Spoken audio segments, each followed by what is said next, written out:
really good topics, as you can see from the rundown. We got a couple of quick hits. We got Dawn Staley talking some nonsense, in my estimation, in regards to the New York Knicks job, Derrick Henry, and kind of where he is now in his where he kind of ranks in terms of the all-time great running backs. LeBron James with more foolishness. I keep telling you, we the longer we wait, more and more comes out, and well, I keep being proven right.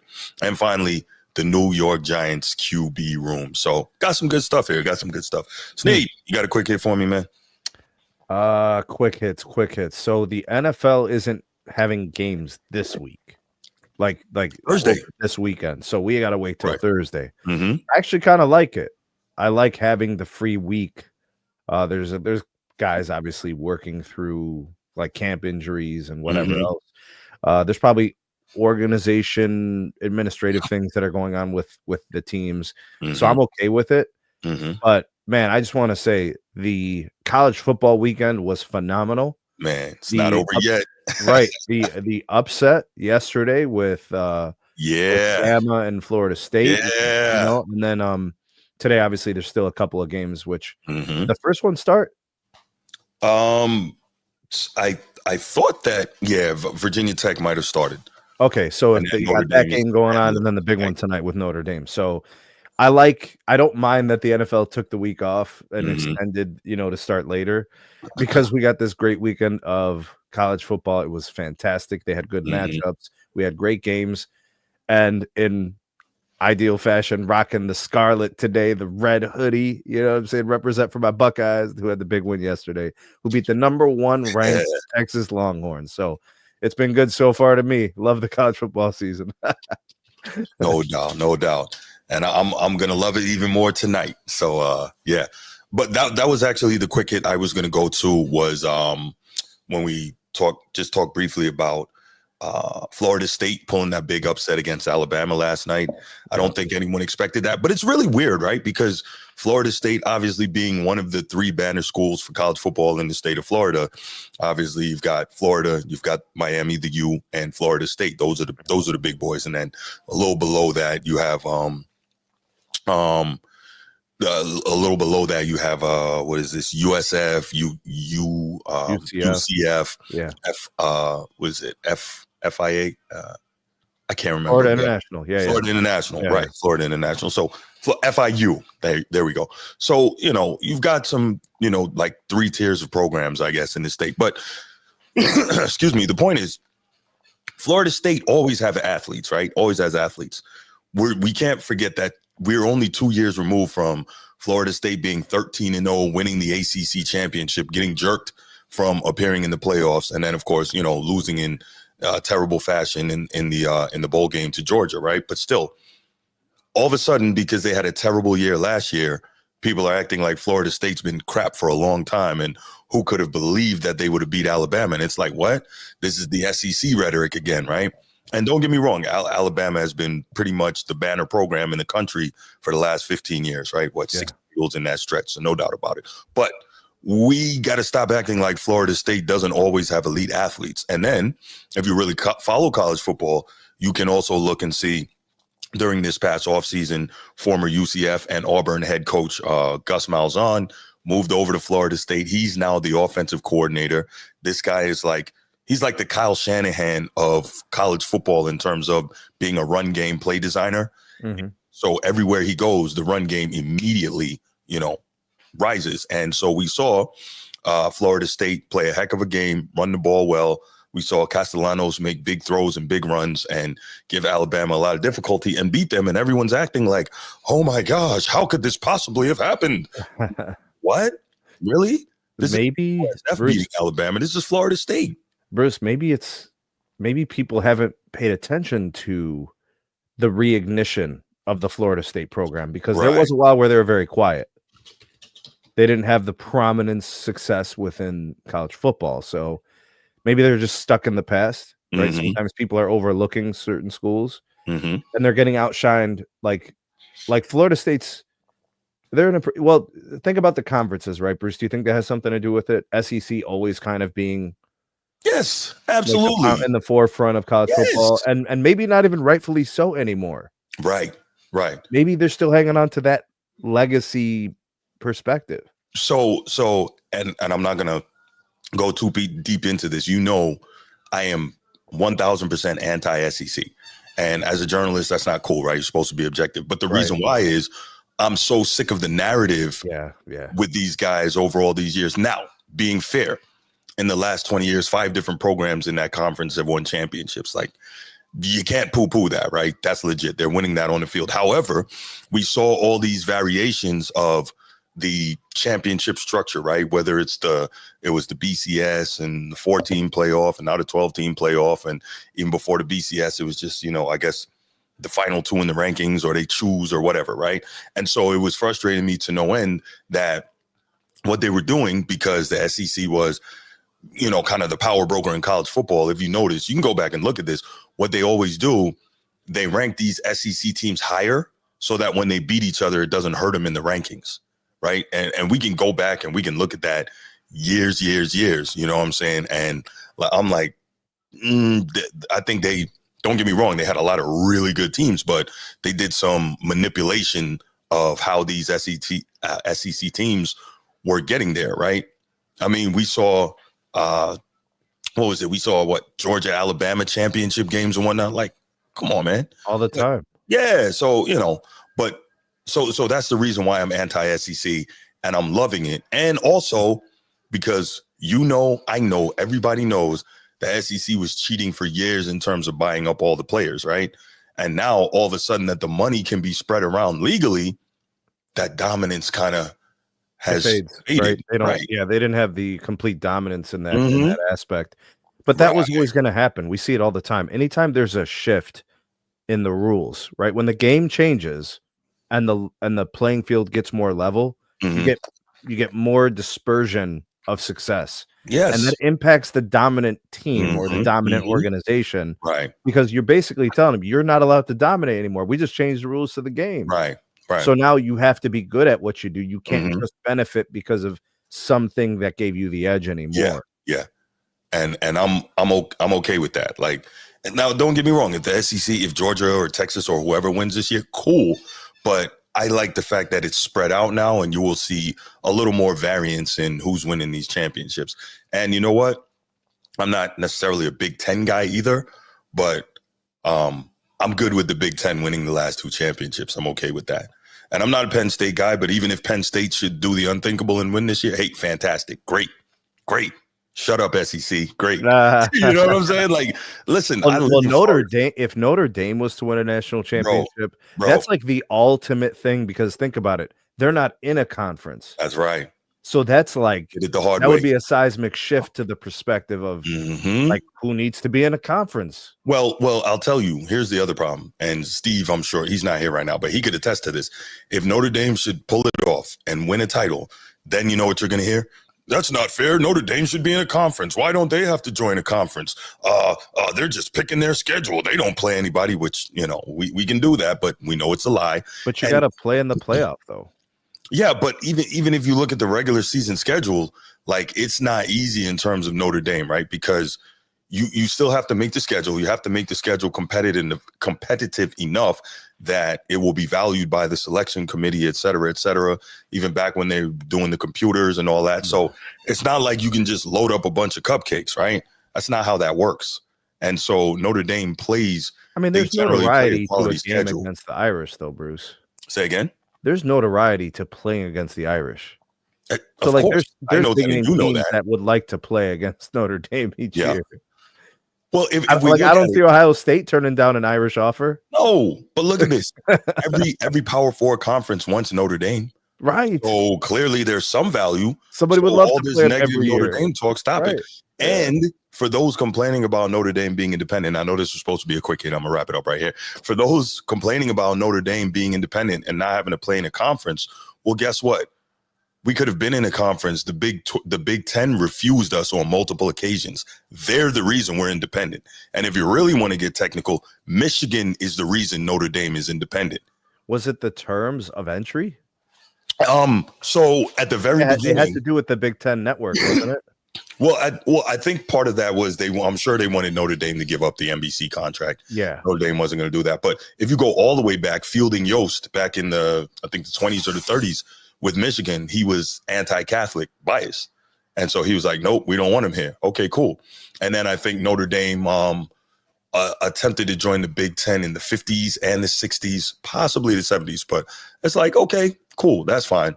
You got it. So wow, this is deep. It goes back a long way. It goes back a long way. Wow, so people need to shut the hell up and stop complaining about Notre Dame not being in a conference, because they could have been, but it's other people's decision that they're not. Oh, Bruce, that's the first time I heard you say something like that, bro. Yeah, this gets you amped up. I'll try to tell you, Sneed. Go Irish. Yeah.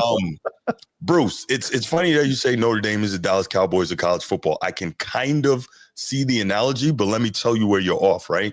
The reason why you're off, Bruce, is because the Cowboys have not even been to a conference title game since 1995.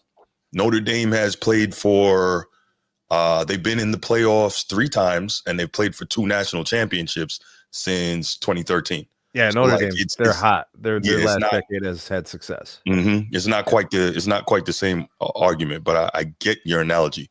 Oh no, you have to blame Michigan, Coach T. You could pick any rabid fan base and say this team is like the Cowboys, right? Right. I think his analogy is because Notre Dame is popular, polarizing, and they haven't won in a long time, but they kind of have that aura about them. But they're competing. But they're competing in the big platform, like in the big moment. Like they're there. They've been in the run for a national championship a couple of times. That's right. Yo, Coach T, you clearly didn't listen to what I just said. You know what? We good. We gonna move on. You trying to push my buttons? I see. That's a cowardly Trojan trying to push an Irish button. That's cool. There we go with the USC. Come on. Yeah, Coach no, but real talk. USC is trying to duck out of the Notre Dame rivalry game because they feel like they have too many tough games and too much travel. Really? Notre Dame's been traveling back and forth across the country on their schedule, bro. That every year for 100 years. Isn't that game typically when the kids ain't even at school? They're out for the holiday. So how it works is because USC is afraid to play in the cold. How that works is when they play in South Bend, they play in October. When we play in LA, we play at the end of the year. Cool. So that's what it is. Nothing wrong with that. That's great. Yeah. So, but yeah, that's what it is. But we could do this all day, man. We could do this all day, and I can dismantle the BS. But let's go ahead and let's get it popping, man. Let's get it popping with the first topic. Dawn Staley. This was Steve. Sneed, you want to start this, man? Yeah, man. I know you brought this up when we talked about topics. Yeah. So the Dawn Staley thing. This goes back to the Knicks coaching search. The origins of like Dawn Staley possibly being taken as a candidate for replacing a released Tom Thibodeau from the Knicks. Absurd. For the context here, Tom Thibodeau gets the Knicks to Game 6 of the Eastern Conference Finals. First time in 25 years the Knicks have had in a long time. Right? Like we're talking going back to like the Patrick Ewing days. Yeah. Right. Where they were competing against the Bulls in some of those huge series. I mean, we're talking about decades being absent from that stage. So the Knicks have a lot of talent. The Knicks, there's certain Knicks players I believe are outperforming expectations. I think Tom Thibodeau is getting the most out of his players. You took the Eastern Conference champions to 6 games. And those Eastern Conference champions took the champions 7 games with an injured best player, right? So it was close. You're close. You're not far away. You have to hire a new coach because you decided that you were going to fire Tom Thibodeau without a plan. Their plan was to literally go and try to take somebody else's coach. They try to get Jason Kidd. They try to go after Ime Udoka. Both of them are coaching in Texas, one for the Mavericks, one for the Rockets. They're both teams on the upswing. Like they're not taking those coaches. Right. So the Knicks already look like a mess. It doesn't make any sense and they don't have a process. So they're in their search. They end up hiring Mike Brown, who's basically a retread at this point. Like he's coached the Kings. He's coached the assistant ranks. He's been, for the Cavaliers, well known there, the Lakers along the way. but Don Staley's name came up as a potential candidate for the job. And we actually did a stream with this topic about her potential fit in New York and her potential fit in the NBA, which is really the question, right? So Don Staley comes out and says that she possibly handled things wrong within the interview process, and she said or did something that maybe costed her the opportunity to get the job offer. I have an interesting perspective on this because I don't think she was ever a serious candidate because they hired Mike Brown, who was a retread. If she was truly a consideration, she should have had a second interview. She should have had, I mean, if anything, if she really was a real candidate, why would they take Mike Brown over her? But I think there's politics to this, Bruce. Yeah. And that's where it's not a question about ability. People are talking about how she's achieved in the college ranks. It's not what this is about. It doesn't matter what you could do in college. Even if it was men's college basketball, we have seen it not play out well in the NBA for college coaches who had huge success. Now, if you bring into this gender dynamic with I got something to say about that. With male players who have never had this before. Like most of these players in the NBA, Bruce, didn't have female coaches in college or high school. Right. So you're going to introduce it to the NBA level where they're making $30 million a year. And they already have a ton of control and say on what the organizations do. Yep. This, and then she said that, like this thing about she costed herself, like it's basically foot in the mouth moment, I believe. I think it's disingenuous. I don't know what your take is on it, but I don't see it, for her to kind of, she's like trying to save face. What do you think, Bruce? I can see that. Well, let's listen to the quote and then we'll come back because I definitely have some thoughts on that. So let's listen to what she had to say. So she was recently, excuse me, on the Post Moves podcast with Candace Parker and what's her name? Caitlin Clark's teammate in Indiana. I can't remember. It just slipped me. But Candace Parker, let's see. Pardon me. I want to make sure I get this right. It's the Post Moves podcast with, Candace Parker and Aaliyah Boston, right? Yeah. Obviously, Candace Parker, an all-time great. Aaliyah Boston, a current all-star, right? Very good player. Aaliyah Boston was also coached by Dawn Staley in college, so I'm sure that there's that.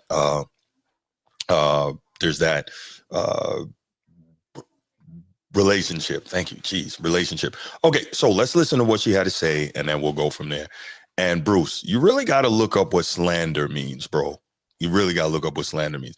Just because you're being critical of someone does not mean you're slandering them. All right, let's go. So would you ever seriously take an NBA job? Would I seriously? Like I interviewed for the Knicks. I did. It was the same interview that everybody else that was in their candidate pool. Same thing. Went in. I mean, it was like hours in the interview. I thought I did pretty well. I was well prepared for the interview, right? If the Knicks would have offered me the job, I would have had to do it, okay? Not just for me, it's for women, for just to break open that I would have to, and it's the New York Knicks. And I'm from Philly, but it's the freaking New York Knicks. And I did say that in the interview. Like, I actually said it. Y'all don't have to censor it out. You can say it. We got creative control over it. We can bleep you out. But I did. I was like, it's freaking New York Knicks. Like, yes. Would I take any NBA job? No. But I will say this. The NBA has to be ready for a female head coach. All right. So let me stop it there. So first I would have to take the job to burst open the door for women. But then she says, then she says, would I take any NBA job? No. Which is it? Wouldn't any NBA job burst open the door for women as a head coach in the NBA? Right? Yeah. But see, always with the BS. Always with the BS. See, this is why. Those two things can't coexist, right? No. Taking any NBA job would indicate she was trying to break down the door. That's right. For the culture, for women. Right. But she only wants that particular one to burst open the door for women. You see? So she's already talking to BS. This is why this is a bad idea from the beginning. But before we continue, let me tell you something about New York. I don't know what you know about New York City, but it's one of the like few cities where people still actively read newspapers, right? New York Post, New York Times, that's New York culture, New York Daily News, right? Yeah. And like every day you hopping on the train to go into the city or go where you got to go, and you grab a paper, right? They got the paper stand by the train station. So you grab a paper, you read it on there. Fine. So one of the few cities people actively read papers, and one of the big things you hear about it on ESPN or Fox Sports 1 or whatever, they always talk about the back page, because in New York City, the newspapers are in tabloid form. So you open them this way, not vertically. And the back page is a sports page, right? So that's the thing.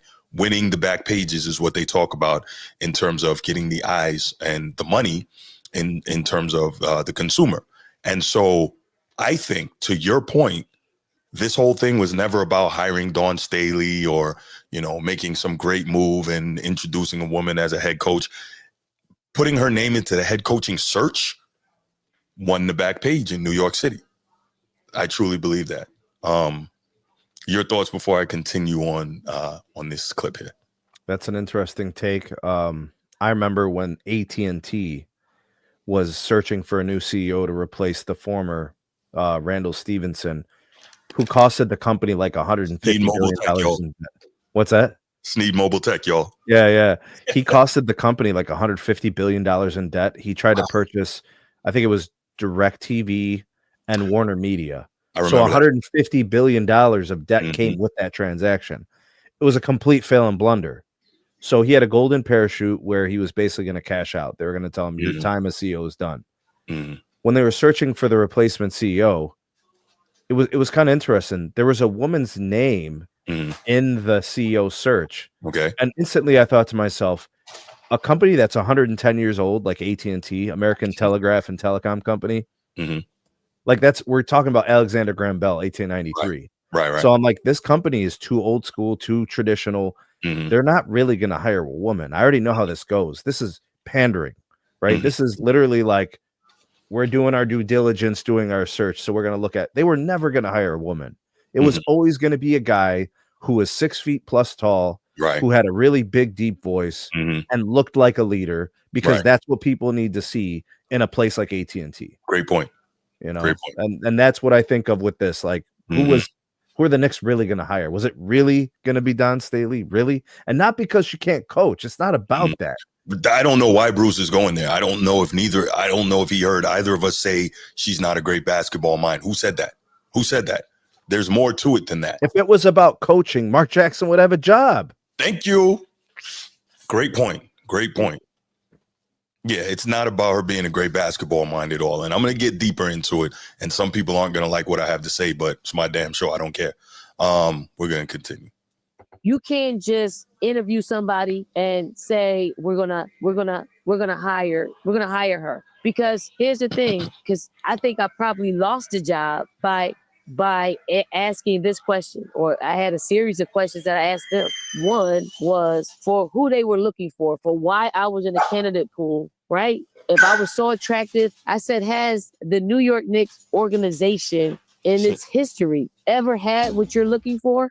They wanted a team. They wanted the inclusiveness with management and the coaches, and everyone wanted to feel like a team, a closely knit franchise. And the answer was really no. But if you don't hire anybody different, how are you going to get that?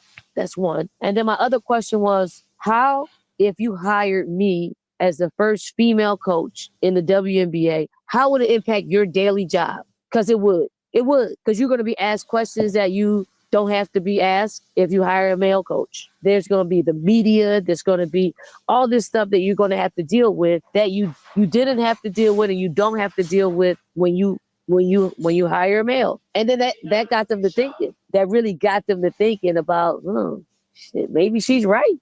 Right. And then I felt the energy change after that. So I shot myself in the foot by being a Leah, being inquisitive, asking all those darn questions. That's okay. I'll always ask a question. You know me.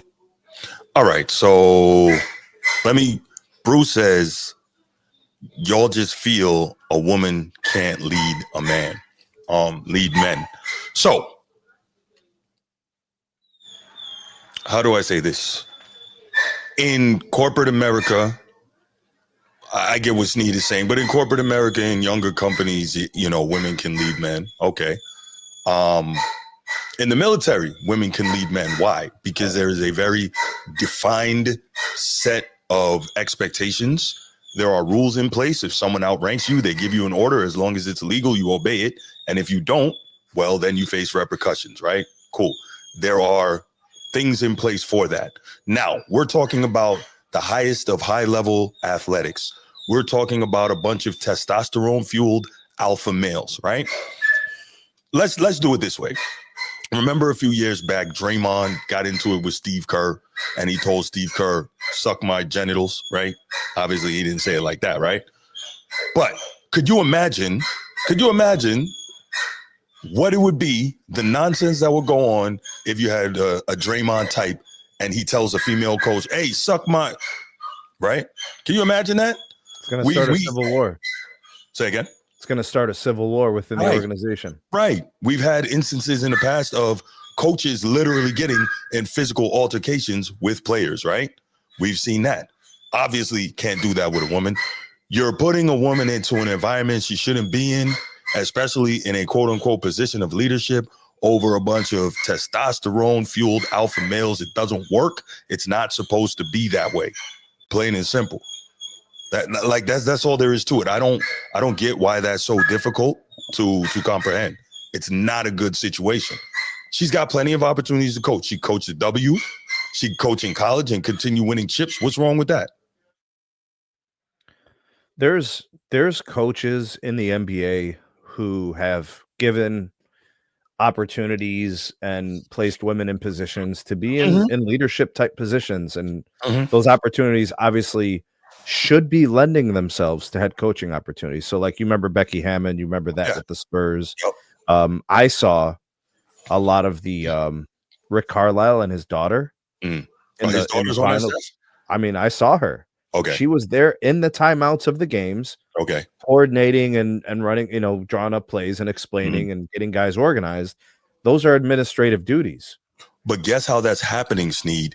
That's happening through the backing of her dad is the coach. Yes. When it was Becky Hammond, that was happening through the backing of, okay, we got to chill because we know that Pop got her back. When it's just her, it's a different situation. It is very different. So what I'm saying is there's that like placement that like, it's like permission. It's like cosign, right? I don't know what Don Staley's cosign would be. And the New York Knicks obviously listened to what she had to say about those questions. Okay, so she made them think about that. Like she's basically saying they thought about the smoke and don't want the smoke. Right. But I mean, but they shouldn't. This is what you get for trying to win the back pages instead of just making the smart move. But New York has always been a place with smoke when it comes to the organizations, the GM. Just look at how the New York Knicks organization is viewed and constantly tagged by the media as messy, disorganized, and dysfunctional. Like that's a thing. Remember the Charles Oakley situation? Like you remember some of those things. Like they happen all the time with New York. It would be a zoo. Remember the Brooklyn Zoo song with the ODB with ODB? It'd be the Brooklyn Zoo all in the MSG all the time. You know, those reporters would have a lot of questions, a lot of statements, pressing topics about like, hey, you're on a 5-game losing streak. Do you think this has anything to do with the fact that they've never had a female coach before? Right. Like those things would happen. And I don't think the New York Knicks are the organization for that. Right. I don't think it's the owner. I don't think it's the GM for that job. Right. Yeah. I think it was, and I don't know if you remember me saying it. I thought it was an absurd idea from the beginning, and I'm glad it didn't work out. But I think to your point, it's very interesting that she's trying to spin it now and say, I put my foot in my mouth and, I shot myself in the foot and that's why I didn't get the job. You didn't get the job because it's a bad idea, plain and simple. Just you're a dominant collegiate coach. You're doing your thing. If you want to coach the pros, go coach in the W. What's the problem there? I don't understand why that's an issue or why it has to be an issue. It's just no. You have your lane, use it. Not difficult. Yeah, I don't. I mean, maybe she was saying those things within the interview with Candace and Aaliyah. Maybe those were political statements. Bruce, maybe she was trying to act like she was being a thoughtful trailblazer, and maybe she was disclosing information that maybe she shouldn't have said. Because this would imply, her statement would imply that she was going to get the job, and she costed herself the job by saying what she said. Maybe and so. I don't believe that to be the case. I don't believe she had the job locked up. I don't think she was the favorite to land the job. I think they were trying to make it look like they had a plan, and that they were being open and objective to finding a good coach. Right. I don't really think she was ever taken seriously. Mike Brown got the job. He is a retread. He's a fine coach, but you're not winning the NBA Finals. Is he going to do anything different than Tom Thibodeau? No. That was, and we talked about that as well. That was a very dumb firing, but the Knicks aren't exactly the brightest organization. And by the way, Bruce, since when does a candidate who's interviewing stump the GM or the owners that are hiring? Right. That's weird to me. She said the whole energy in the room changed. Really? From a question from the interviewee? Really? Yeah, I don't know. I don't know if I believe it, first of all, but let's say it did happen, then that says something more about the Knicks worse than I even knew before. Right. That's kind of weak, bro. Yeah, it was ridiculous. What do you think it would? Do you think that she's telling the truth, that the air left the room when she said that? Okay, so she could be telling the truth. However, she could be misinterpreting it, right? Or do you think that they would have thought to themselves, why would she bring this up? She just costed herself the job. Well, there's that, and then or you could look at it like, damn, maybe she's seeing through this farce and they didn't know how to respond, right? Like we know this was all for the clicks and the cameras. Yeah. How do we answer this without blowing that up? I think that's what, if it happened the way she went down, that's what it really was. That's what it really was. It's straight BS, man. Yeah. Straight BS. Pat Summitt, maybe. Dawn Staley, nah, no problem. Players gonna listen to her. Pat Summitt was never going to coach in the NBA. That's what Coach T. There's no woman. First of all, no woman needs to be coaching in the NBA or the NFL. Just no. And secondly, it's not going to work. Like I said, we have instances on record where coaches and players have gotten into physical altercations. Right? Again, you got too much testosterone going. It's just too much alpha. No, you can't. No, because think about it. Is that woman really and truly going to be able to command the respect? Is she really and truly going to be able to coach a male superstar as hard as she might need to? Think about the stories we heard about. I don't know if you guys listened to the Ty Lue interview on Club Shay Shay recently, when he was talking about how Phil Jackson was really going hard on Shaq and Kobe, right? Just ripping them in the meetings. Hey, what you guys aren't doing, what you guys are doing, blah, blah, blah. Really, to make an example, right? Think about when we hear about how Belichick used to destroy Brady in the meetings. Think about when we hear how Coach Pop used to destroy Timmy in the meetings, right? And those are superstars, right? So think about realistically in these sports. What woman is going to be able to do that to one of these guys? Couldn't be me. And Bruce talking all that, oh, you just think women shouldn't lead men? Yeah, you tell me you're gonna stand there and have some little woman screaming on you. Yeah, all right, that's not happening. But I think it's just total BS from the jump. Total BS. I'm glad it didn't happen. I thought it was a very stupid idea. Yeah, I don't know. I mean, we'll find out next year when there's a coaching position vacant. For the Knicks. We'll see if they call Dawn Staley. No, but we don't have to worry about it because she already said that she's not taking just any NBA job, only the Knicks, right? So she's not about kicking in the door for women. No. Again. But realistically, right? So she doesn't want to coach the Hornets. She doesn't want to coach. Sneed, you and me were around the same age, right? Both been married for a while. Anytime you have an extended discussion with a female, she's going to contradict herself during the course of that discussion. We just saw it happen. And it took, about a minute and a half?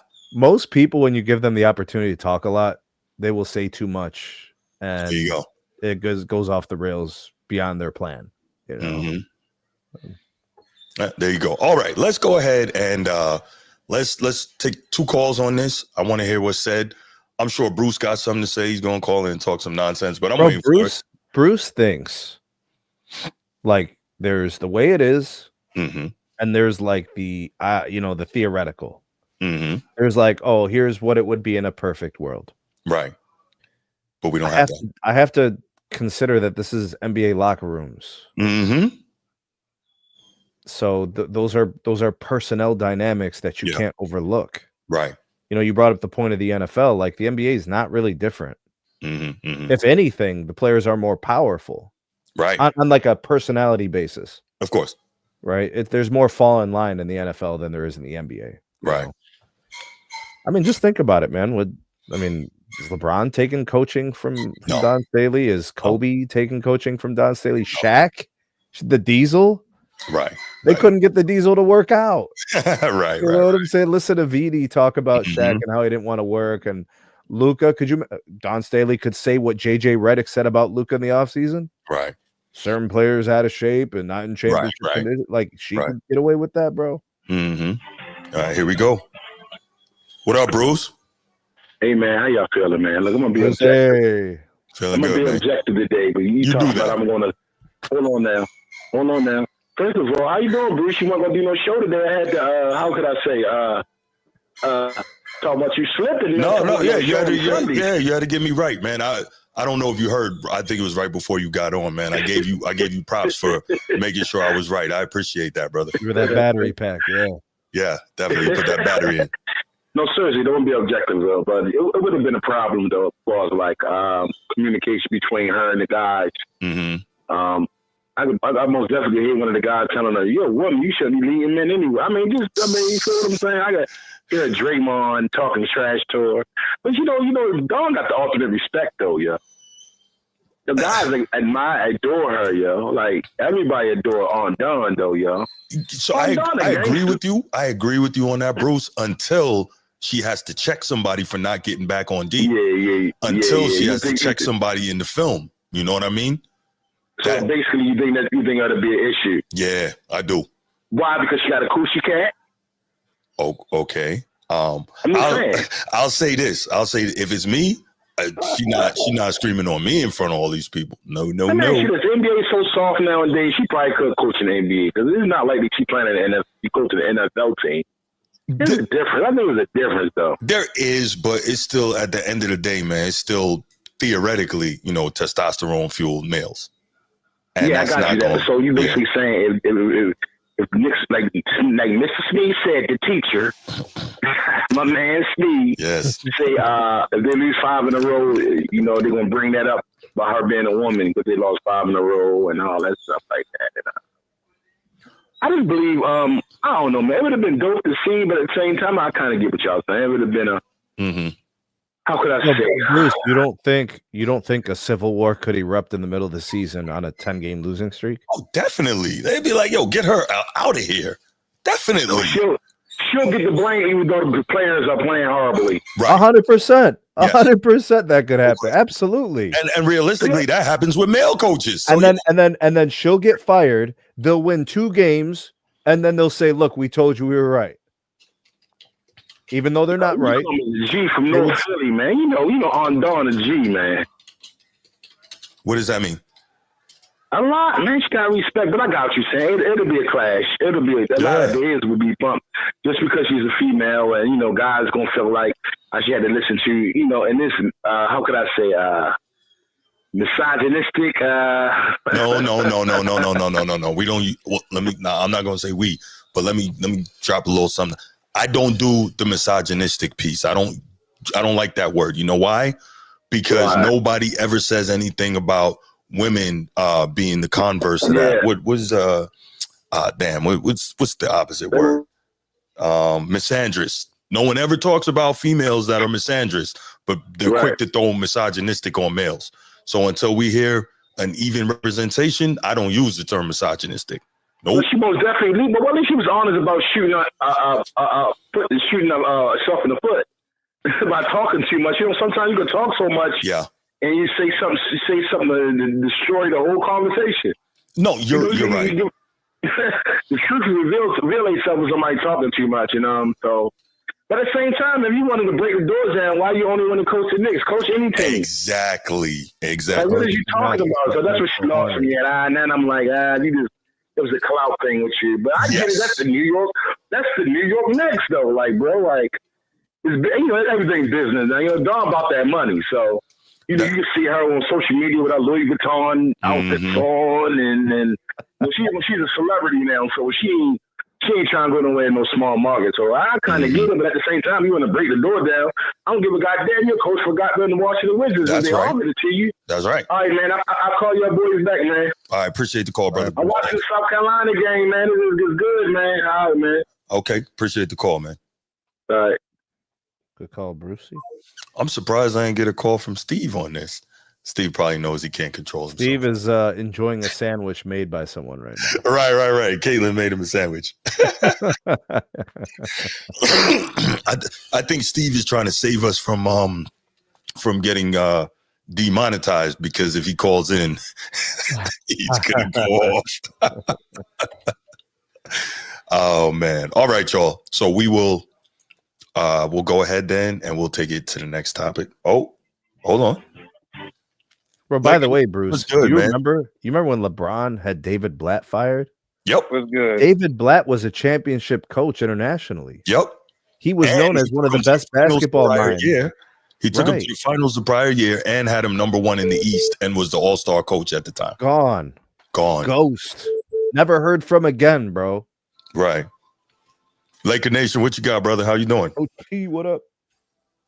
Hey, it's Be Ready Sports Podcast. Now I got to transition. Okay. Coach T, Be Ready Sports Podcast. What's going on, my brother? I'm calling in because Steve too scared to. Yeah, he just called. When you're done, he's gonna call back. He just called. Oh, finally. Man, I gotta agree. I gotta agree with my man. I gotta agree with my man Steve, and I gotta agree with y'all to this extent. Like, it ain't got nothing to do with the fact that she's a woman. It got everything to do with her attitude. Okay. It's like that. She has that mild, it's almost like that mild way of the highway aggressive attitude. Mm-hmm. I think it'll work in college, but I don't think that'll work on the pro level, with especially if you're dealing with egotistical NBA players that are making 20, 30, 40, 50 million a year. And you got average guys making 25 million a year. And then you just gonna walk in the door and just be like, you're gonna do this, and this. No. Now, if she comes in and gradually earns her respect, then that'll be different. But I don't see Don Staley doing that. Because it's hard if you've been coaching one way. A lot of people are good coaches, but they're not great coaches. Because great coaches can adapt to their environment and not have to make their players adapt to them. I don't think she's a great coach in the fact that she can adapt to her environment. I think she's a good coach that has to have her players adapt to her for her to be successful. She's not like a Pat Summitt who can adapt to her environment. That's what sets her apart from everyone else. Don Staley can do that. Okay, that's fair. So that ain't got nothing to do with her being a woman. That ain't got nothing to do with her. I just think it's just, man, with the attitude you're dealing with pro players. Nah, I think I got to push back. I think her being a woman has a huge role in it, and I already, broke down why I feel that way. But I think that's a huge part of it. Okay, we're gonna agree to disagree on that. I don't think it had nothing to do. I don't think it had anything to do with her being a woman. I just think it's more of the attitude, because players are gonna, because a player is gonna play for a coach that they respect, regardless if it's a man or a woman. They don't respect you, they're not gonna play for you. You come in there straight off the gate, you ain't proving nothing on the pro level, and you come in there trying to lay down the law. They're gonna be like, who the fuck do you think you're talking to? They're gonna say to themselves, They're gonna say B word. I don't run. I'm a multi all-star in this league. You ain't done shit. I ain't gonna come in here and just try to demo me to do it. Man, please. That's how the attitude's gonna be. And now, if she go to the WNBA and do that, it might work because they're gonna be like, okay, you wanted this, and this, proving yourself on a woman's level. You know, they might be receptive, but NBA, you ain't done nothing on the pro level, especially, you know, on the men's side. You ain't done anything on the, and had no success on the men's side. They're gonna be looking at you crazy. I'm like, you don't come in here and try to lay down a law on me. Okay, that's a good point, Coach T, because you know they do that all the time. The NBA players say all the time, "What have you done?" They tell white guy coaches all the time, "You didn't play." Yeah, you know, like even I mean, they just don't. You weren't a player. Mm-hmm. You could have a brilliant basketball mind. He could have great structure, philosophy, coach a great defense, have a creative way of creating opportunities for his offensive players. And they'll be like, you haven't done anything. Who are you? You didn't play. You ain't one of us. You don't. You can't relate to this. You know, Pop didn't play. But that's what they say. These players say things like that, even though it doesn't work. They still say it. Right. You got to prove yourself. Yeah, okay. You got to prove yourself. You got players saying they don't need coaches. NBA players say they don't need a coach. They don't want a coach. You want to bring Don Staley? They don't want a coach. Here we go. It's the modern. It's a modern mentality. He should not be named. You forgot what he who shall not be named did to Spo in that timeout. What he did with that shoulder, we forgot. Oh yeah. What is that, bro? Or what about what Latrell Sprewell did to PJ Carlesimo? Yeah. I ain't defending him, but there's two sides to that story. I think the situation was he was just in a bad spot at the time. You know, they grown men, and it was probably an emotional time. And he's like, "I'm the coach. You better listen to me." He probably turned around and like, "Leave me alone," type and put his hands around his neck. It probably wasn't something that he meant to happen. That is my opinion. Being around, locker rooms and stuff. That's the only thing I could think of that happened. I don't think he choked him out because he said you need to run suicide or something. No. If you, it was on YouTube. One of the players that was with Golden State at the time was telling the thing, and apparently PJ was really like going in on Spree like every day, and he was talking to him in a way that Spree felt was very disrespectful because PJ he's a New Jersey guy, a New Jersey Italian guy, a lot of F-bombs and this, that. And then he was coming out of college and PJ was probably extra. I guarantee. Yeah, he was. Because I'd never heard that about Spree prior. So from what was told, and Spree apparently told him, like, look, man, chill with how you talk to me. And he's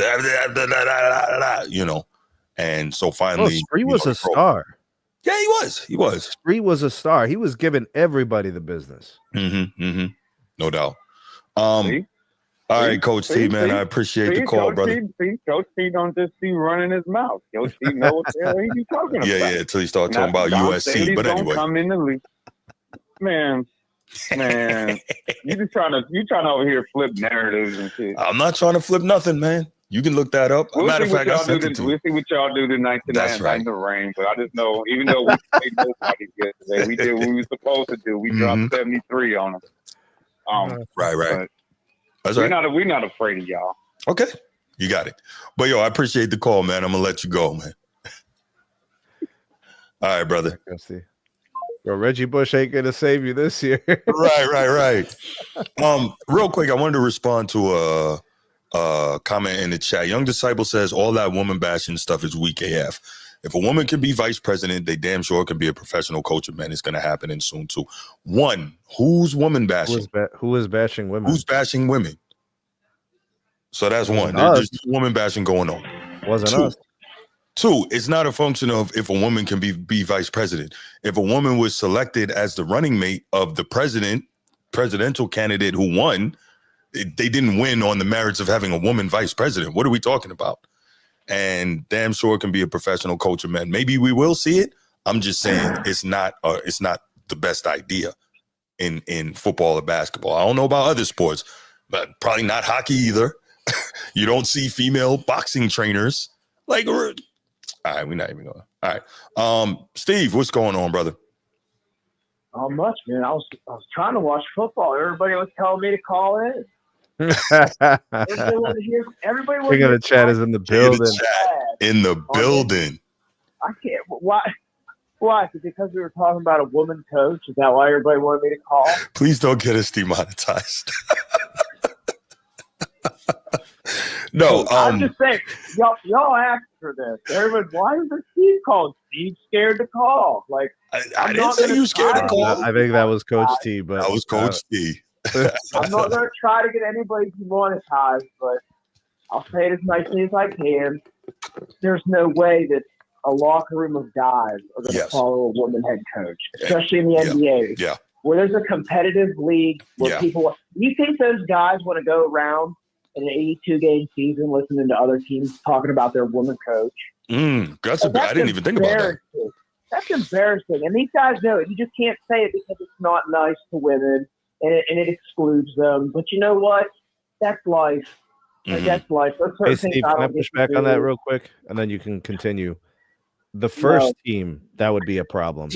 The second and third team wouldn't be a problem. Oh, okay. What? I get it. Once the door was kicked into the first team, they had a female coach. The second, third team, it would be normalized. But again, she doesn't really want to kick the door in. So no, she doesn't. She clearly doesn't. She wants the Knicks job. That's it. Yeah. So I mean, I don't know. I mean, I just think at any level. Do you think San Antonio? Who was that woman that was coaching on Pop? Becky Hammond. She's coaching the Las Vegas Aces now, and she's doing a great job. But do you guys even think like she was the pioneer? She was the one that was supposed to be the next woman head coach. Remember, there was a lot of hype about that. Well, why didn't she take over? Why didn't she take over for Pop? That's what I mean. Like, if she was supposed to be the next woman coach, and if the Spurs haven't really tried to land that or lock her any down, organization can do it, it's the Spurs. Promise her the job when it comes over. That's what I mean. And the Spurs are about as respectable of an organization as you can say. So it's like, again, that and just the idea. Listen, guys, I don't know why we have to sugarcoat it. Women do not need to be in a men's locker room. They're not going to lead men. Like, if you want to let them be like ball girls and stuff and like trainers to learn like assistant stuff, I get it. But it's like no organization is going to like submit to the authority of a woman universally in a male dominated. It's just not going to happen. It's going to be embarrassing. It's like cuck shit. It's like, listen, we're amongst men. We're in a men's driven league. We're the only team with a woman coach. Like, that's just dumb. It's just dumb. And it's not woman bashing. I just think it's okay for men to set standards and boundaries and be like, this is a men's No, it's not. league. No, it's not. You misogynist. Well, it's not. You're right. How dare you set standards and boundaries? But I know what you're saying. Hypothetically. I mean, I get it. It should be like, we're not the project team that's going to try to let a woman coach us in a professional league. Like, we're forever going to be the team that has a woman head coach, and when the ship sank and everything went to hell, because that's what's going to happen. You see men, and there's nothing like woman hating it. It happens to men every year, every cycle we see in the NBA. Some young guy who got a chance, maybe it was a year or two, and he's out the door. I mean, we see it all the time. So I don't know. I just think why would you invite that into your organization? Agreed. But since everybody was so curious, yes. Did I hear a comment while I was on the phone about woman being a vice president? Like, we should that was a bad idea. Steve, thank you for the call, man. I appreciate it. We're gonna go ahead and we're gonna take it to the next topic. Love your enthusiasm. Thank you for the call, King of the Chat. I appreciate it, man. All right, fellas. I'll catch up with you later on in the Notre Dame game, man. We'll talk. Sounds good. All right, Steve. guys. See you, man. Enjoy the game tonight. He will. Well, he may not. we text a lot during the games. You're gonna harass him. Oh man. All right. Good calls on that topic. Let's go ahead and take it to the next one. King Henry, Derrick Henry, one of the best running backs in NFL history. Would you agree with that? He's top of the class, bro. He's a beast. He's an absolute beast. Now, some people, I guess it depends on what type of back you like, right? If you like that all-around back, the LT type who's going to, catch it out of the backfield and all that, maybe so. Me, I really like the bell cow back that you can just hand it to him 25, 30 times and watch him get stronger as the game goes on and really punish the opposition. That's what I like. Your Adrian Petersons, your Barry Sanders, your Derrick Henrys. I think by any definition, Bruce, Henry's amazing. I agree. Productivity is sick. Mm-hmm, mm-hmm. We see games of 200 yards rushing, mm-hmm. 25, 30 carries, mm-hmm. seasons of 1,000 every year, mm-hmm. 10 plus TDs, mm-hmm. different teams still productive. He's aging, and it seems to not matter. Crazy. I don't know what definition are we talking about where he doesn't fit the bill, Yeah, no, I get it. I just think some people, Steve, seem to like, guys who catch it out of the backfield and all that. Like LT's his guy. We have the argument. But like, what if your team doesn't do that? AP. Right. So then the team, you weren't going to utilize that anyways. Mm-hmm. Yeah. No. I get it. I'm, again, we have our preferences of the different types of players we like. But the reason I bring this up is because, oh man, I didn't upload that graphic. Because Derrick Henry is going into his, what season is this for Derrick Henry? Is this 12th year? 11th or 12th year in the league. And he is, rapidly moving up the charts in terms of, say again? All time. Yeah. All time in terms of rushing yardage, in terms of rushing touchdowns. I think he's at a point, if he has another elite season, about 1,800 rushing yards, he can break into the top 10 all time in terms of rushing yardage. And so this kind of bears the question of, how good is Derrick Henry? Where does he sit on the all time, list for you in terms of all the great running backs? Do we think, where do we think he kind of lands? And I think it's a pretty viable question, right? We love lists in sports, right? We love to make lists and we love to have these debates and arguments. So, as you can see, we've got a couple of graphics here. These are courtesy of ESPN.com.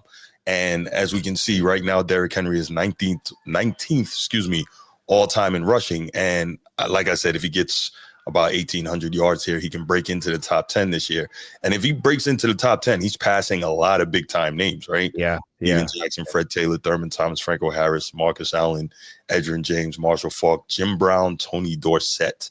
And so you got to think about it like this, Bruce. The guys that would be ahead of him, let's say he has the big year. Okay. Let's say he gets into the top 10. The guys who are ahead of him played more seasons than him. Yeah, that's the crazy part too. That's really the only thing. Like if I'm looking at the top 10, the only guys who wouldn't really play more seasons than him would be like Barry Sanders. I mean, that's really everybody else played a crap ton of years, bro. Yeah. Jim Brown, like he's gonna pass him, but Jim Brown didn't play a long time. So like really all those guys just played 16 seasons or more. 15, 16, 17 years. Yeah. And to me, I think the crazy part, like you just mentioned, Barry Sanders, he averaged 1,500 rushing yards a season. Like and he did it like once he hit that stride, it was just like every year. Right. Yeah. So, but no, Derrick Henry, he's that dude, man. He is that dude. Tied for 6th in career rushing touchdowns with 106. So he's there. I mean, obviously we know he's a Hall of Famer, right? I think it's fair to say if he retires today, which he's not going to, but if he did, we know he's in the Hall of Fame. Right. Where do you rank him among these guys? That's starting to be the question now because he's by far the leading rusher as an active player. Where do you rank him? You want me to leave this up so you can see these names? Yeah, that's fine. Where do I rank him? So part of this has to do with style. You brought it up earlier, the type of running back, right? And then like usage, how teams typically use him. I mean, clearly coaches don't feel like utilizing him in the passing game helps them win all that much. Right. I don't think, is he a great blocker? I haven't really heard anybody speak about his blocking. I can't imagine he wouldn't be at his size and strength. Right. Well, ideally he can block, but I've never heard anybody say, man, what a great blocker he is out of the backfield. So I'm guessing he's serviceable in that aspect in terms of his job duties, but they don't typically throw him the ball much. Right. So he's not going to have those prolific receiving numbers. Like if I look at this list, the discussions that you can have about LT, LaDainian Tomlinson. That kind of makes him a little bit unique. If you look at some of the players on this list, they played in the NFL at a time where they weren't throwing the running back the ball. So like that aspect of it isn't even involved. Like look at all these players, Bruce. Who are the great receiving running backs? Marshall Faulk, LaDainian Tomlinson. You know, that's really it. The other guys are all pretty much the bell cow runners. So stylistically, they're all kind of very similar. I got him all time. Like if I'm picking my favorite running backs or the best running backs I ever seen play, he's starting to creep into that AP territory. He's starting to creep into that. I think he's better than Jerome Bettis. You know, it's really just because Jerome Bettis played more that he would have more yards after this year. You know, I got him better than Edgerrin James, better than Franco Harris, better than Thurman Thomas. Like he's better than a lot of these guys. John Riggins, like Steven Jackson was a great running back, but Derrick Henry's way better. He's just more capable. He's probably faster. He's bigger. Not that Steven Jackson wasn't a good back, but Derrick Henry's good. Yeah, but Derrick Henry's better. Yeah, he's different. The only guys who are clearly better than him are Walter Payton, Barry Sanders, AP. I mean, there's a discussion to have about Emmitt Smith not being better than Derrick Henry if we're talking about actual running back. Yeah. Like Emmitt Smith did have a great line, so it helped him get to these prolific numbers. But like, I mean, what if Derrick Henry plays 4 or 5 more seasons getting over 1,000 yards? Right. You know what I'm saying? So like, are we going to be talking about how he's going to be right there with 15, 16, 17,000 yards? Right. He's in the discussion, top 10 backs, 100%. Yeah. And then, you know, like if he plays those extra couple of years, you know, at an elite level, now you're talking about him having a prolific career to the point where he's top 5. You got to push guys out and make room for Derrick Henry. So I think he's better than Curtis Martin. I do. Him in the bus, that's tough. I'm trying to be. He's better than Jerome Bettis. Yeah. He's better. They're similar type of backs, except that he's taller, probably a little faster. Why do you definitively say that he's better than the bus? The game-breaking plays, those 80-yard runs that Derrick Henry has done in his career. That's a real thing. Okay. He could do that anytime, right, Bruce? That could happen at any moment of the game. Yeah. I didn't feel that way about Jerome Bettis. Okay. Okay. Eric Dickerson, I don't think he's better than ED. Not yet. All-time wise. Yeah. Better than Curtis Martin. I think he's better than Frank Gore. Frank Gore was just able to continue to produce at a high level for a long time, but I think he's better than Frank Gore. I'd rather have Derrick Henry than Frank Gore. I agree. ED, not better than ED. Tony Dorsett, that's a tough one. Jim Brown, not better than Jim Brown, although it's so hard to compare when you're talking about, 70 years ago. Yeah, but Jim Brown, it's just the fact that he didn't play more years, or else you would have seen that guy with the 15,000 yards rushing, probably. Yeah, just a total ridiculous legend. Remember, he was averaging almost 6 yards a carry for like 10 seasons. 9 seasons, whatever. Right. 9. Right. Then when you get with the Marshall Faulk and the Edgerrin Jameses and the LTs, that's where you start to bring in the guy who's not only an elite runner, but an elite receiver out of the backfield. And so that's where it comes into, okay, what type of scheme is the offense using?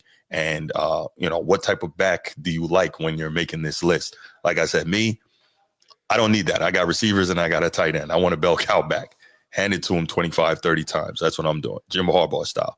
He doesn't need to catch it a lot. Every now and then, but he doesn't need to catch it a lot. So that doesn't mean a lot to me, but more, I think a lot of people are probably, especially in this modern era of football, are going to say that more versatile type of back is better.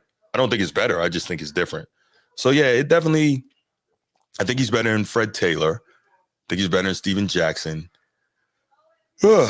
Probably better than Franco Harris. Better than Marcus Allen. Marcus Allen was fantastic. I think Marcus Allen was like the progenitor of that type of, that type of back that we talk about when we talk about the LTs and the Marshall Faulk and Edgerrin James. Thurman Thomas, that's an interesting one. He was the guy right after Marshall Faulk. Remember, that was the guy getting 1,000 yards rushing and 1,000 yards receiving in the same season. Like, that was crazy what he was doing. I was a big fan of Thurman Thomas. The only problem with Thurman Thomas was the fact that Emmitt Smith was in the league at the same time. That's really it. I mean, Emmitt shined. Like, Barry was just incredible. Yeah, everybody could see what Barry would. So they're like, this guy has the worst line in football, and somehow he's like crazy productive.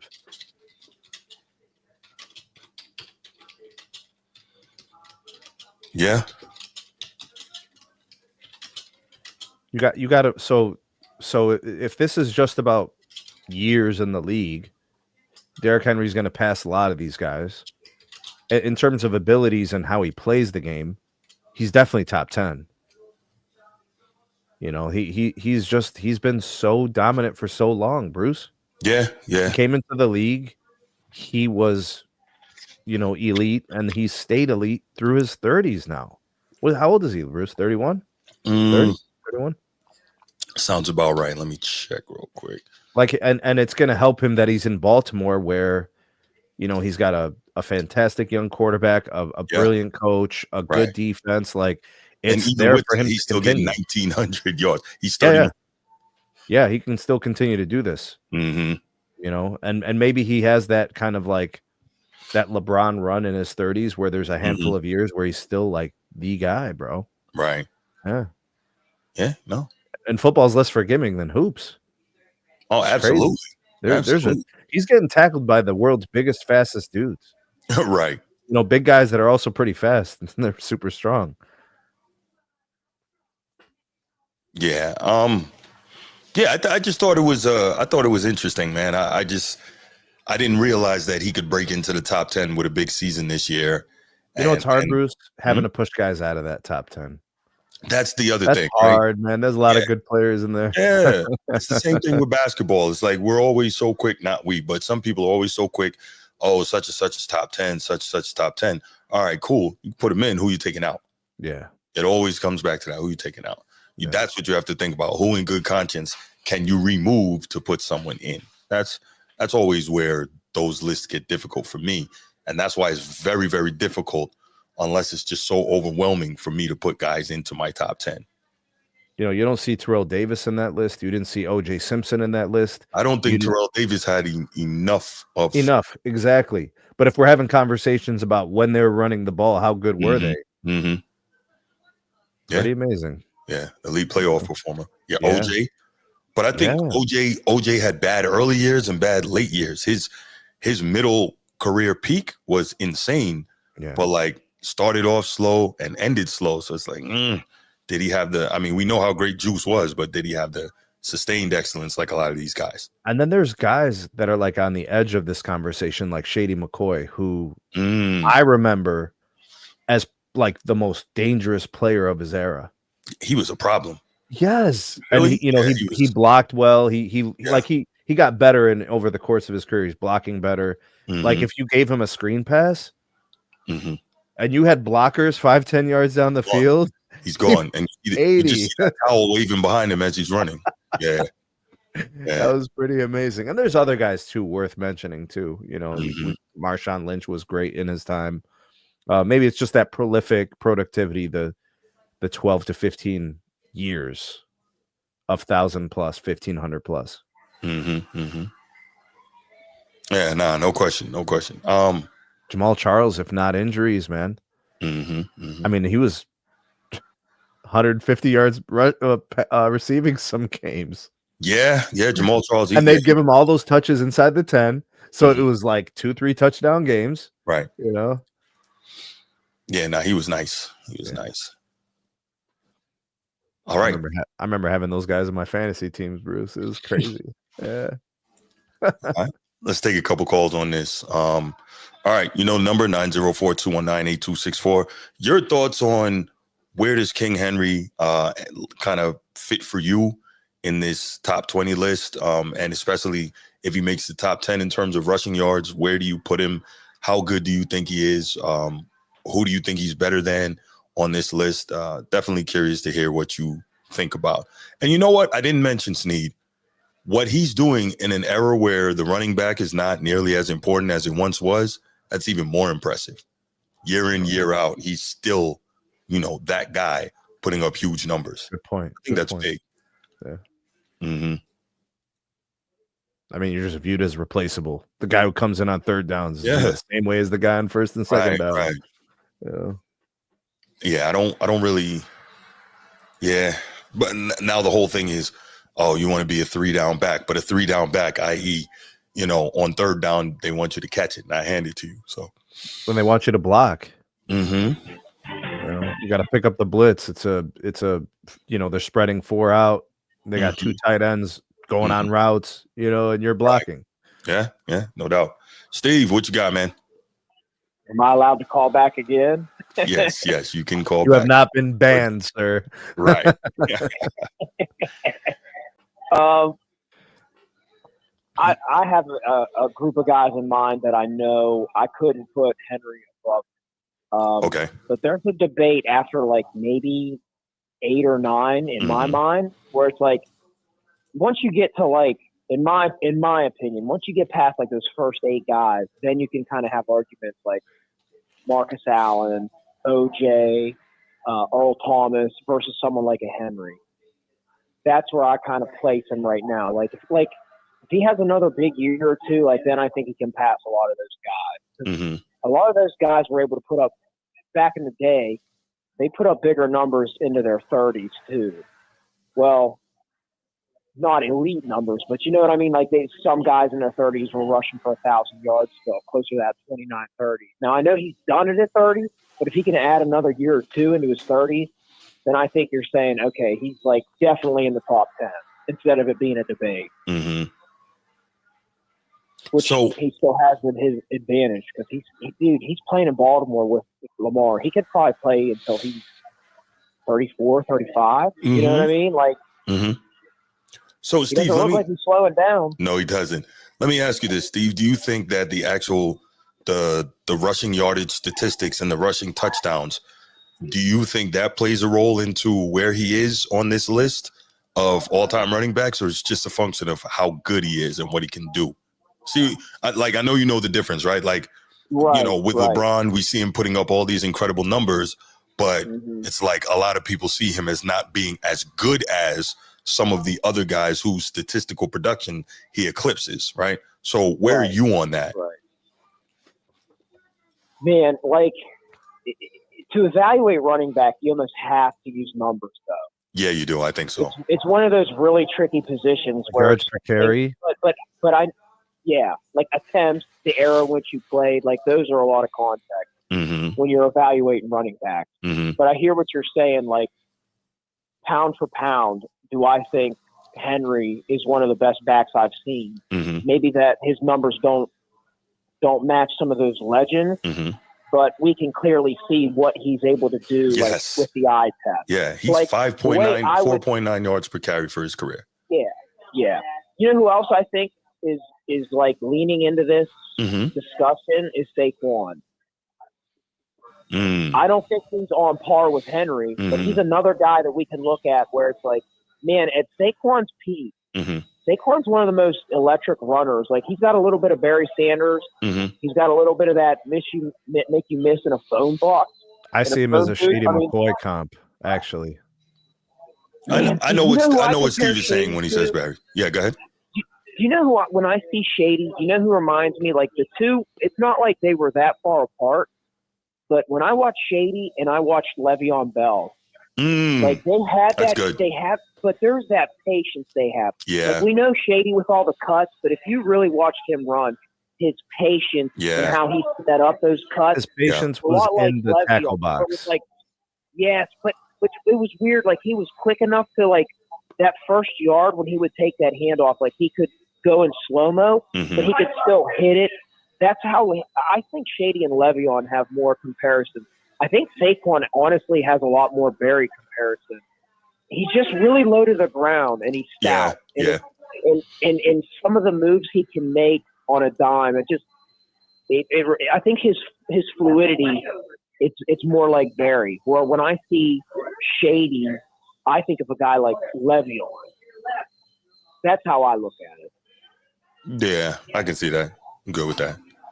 Yeah, it's But it's really hard because sorry to interrupt you, Steve. Because when you look at obviously Emmitt Smith is by far 2,500 yards roughly all-time leading rusher in history, and nobody's going to tell you that he's the best running back of all time.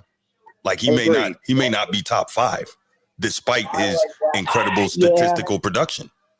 Some people because the best running back before Emmitt Smith clearly was Jim Brown, right? And he didn't have the statistical dominance like total yards, right? Because it's not just about total yards, Bruce.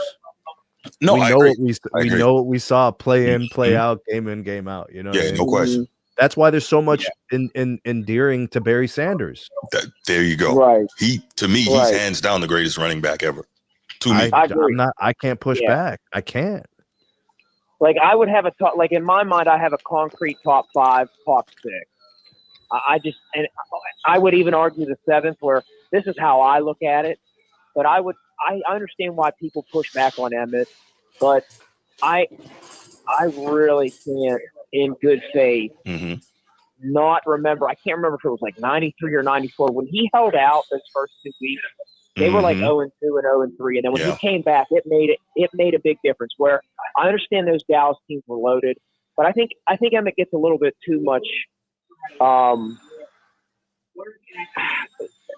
Like I get it. We belittle Emmitt too much because his team was so great, but he was really great. Yeah, he was. Yeah, but if Barry Sanders played in a different era, then we wouldn't have that comp. Barry Sanders was a more capable running back than Emmitt Smith. Agreed. So we knew that if Barry Sanders was on Dallas, Barry Sanders would have averaged 7.5 yards a carry. I don't know if I would agree with that. When you say capable, it's like, man, now we kind of have to define for like, what do you mean by capable? Because I think Emmitt was very much as capable.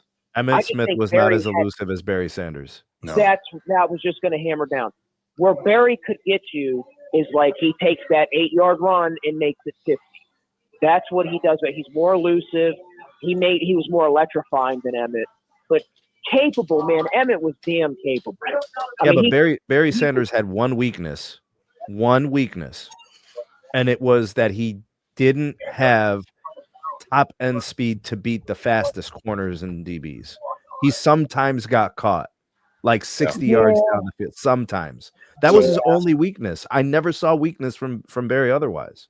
You could probably attribute that to the fact that he is pretty short. Like even in that time, he would have been short standards of running back. Where it's like maybe that little leg might be an issue with him. You know what I'm saying? I don't think he worked on speed all that much. I think he constantly worked on his elusiveness, power.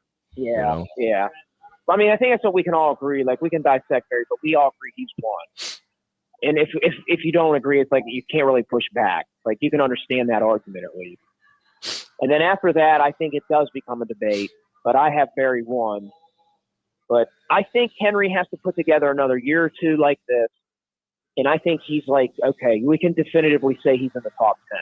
Now, how you argue that top 10, that's always going to be on the table. But the fact of the matter is now he's like unquestionable. We can mention him in this top 10. Because right now I'm close with him. But I don't know if I could put him over guys like OJ, Earl Campbell. Mm-hmm. I hear the argument, and this isn't not at all shitting on Barry. I don't know if I can consent. I don't know if I can agree that he's better than Edge. Like I'm close, but I'm not fully convinced yet. If that's fair, like another year or two, and I'll be like, okay, I would put him over Edge. So there's a group of guys that still. I know we haven't seen him in 20 years or so, but they were really great.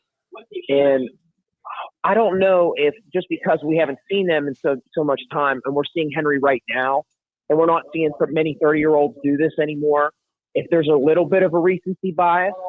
But if he does it another year or two, he's definitely top 10. Fair enough. But, yes, I'm going to get back to the South Carolina game.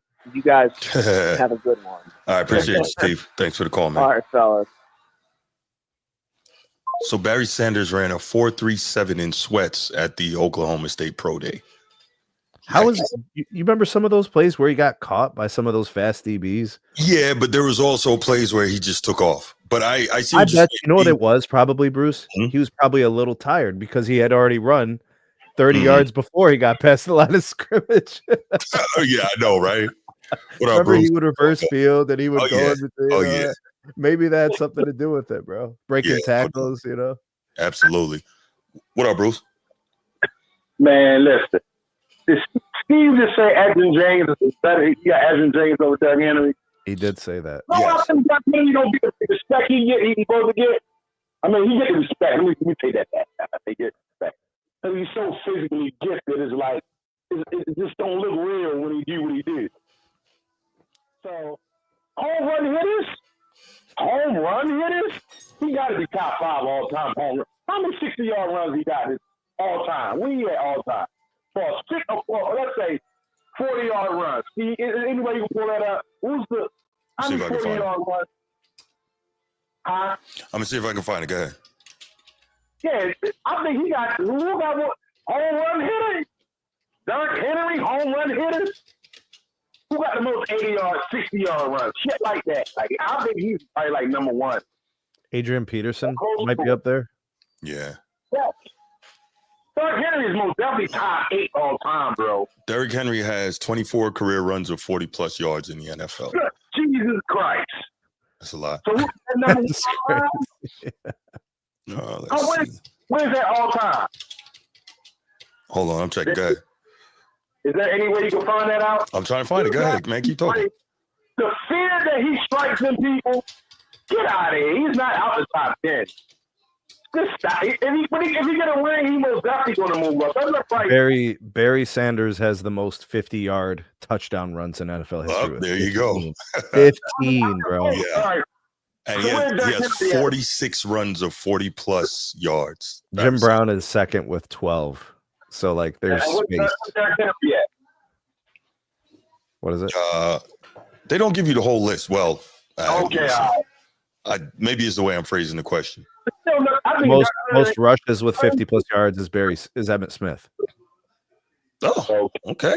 Well, okay, we still got another season. I'm just saying, in the modern time, Derrick Henry, bro, because he's like a goddamn video game character, it just look unreal sometimes. Or can you just say he's probably the top 5 power runner all the time? Oh, definitely. Power back? Definitely. Yeah, he most definitely could say that. Mm-hmm. Overall, he's top 8, top 9. That's my opinion. I mean, goddamn, shit, man. Derrick Henry, man, he has a great year. Let's take this into consideration. Well, he's 31. 31, yeah. Yeah. So, how old was Barry when he retired? 32, 33? 10 years, so I guess 32. Yeah, okay. So, well, I'm like, they're going down the pipe. Hey. 32. That really, he never really like a catcher out the backfield or whatever. As far as like physical, like fear, striking fear in people, man, shit. You know, you gotta talk about Shady. Shady was a great back. What about Chris Johnson? Come on, man. Because I like Chris Johnson was a legend. As far as like, we talk about Derrick Henry. I think he's top 8 all time. I think Chris Johnson had a short peak, but I know what you mean. Top 8 all time. He probably would have been up higher if he put the ball to the backfield more. But if you want a bell cow that's like fear, that's what I like. That's the type of running back I like. You remember some of those games in Tennessee where Derrick Henry just like destroyed teams for like the entire second half? Yeah. You know. He's got to be like top 8. Look how big he is and how his top speed when he get that first step on you is over. We ain't never seen nothing like that, yo. Remember when he threw what's his name, Bruce? You remember when he threw Ramsey? Yeah, that was he just grabbed him and just threw him flying. Terrible. When you get to go on your corners, can't even check Shorty. While he was running like 20 miles an hour on the sideline. Yeah, so I think top 8. Top 8, yeah, that's fair. But for all time, I truly believe Walter Payton was better than Barry. But that's just my opinion. You believe Walter Payton was better than who? I got Walter Payton number 1 over Sweet. I got Sweet as number 1 over Barry. Oh wow, okay. So, and Amos Smith was just benefited from that great offensive line. Me and you both could have ran for 1,500 on that line. Dallas, man. Yeah, that line was vicious. That line was real serious. All right, man. Go ahead and continue with the show, man. Drop that. Hey, I appreciate the call, brother. All right. All right. He said we could all ran for 1,500 behind I know, that right? That line was crazy, though. Yeah. Yeah. And that's why they won Super Bowls, Bruce.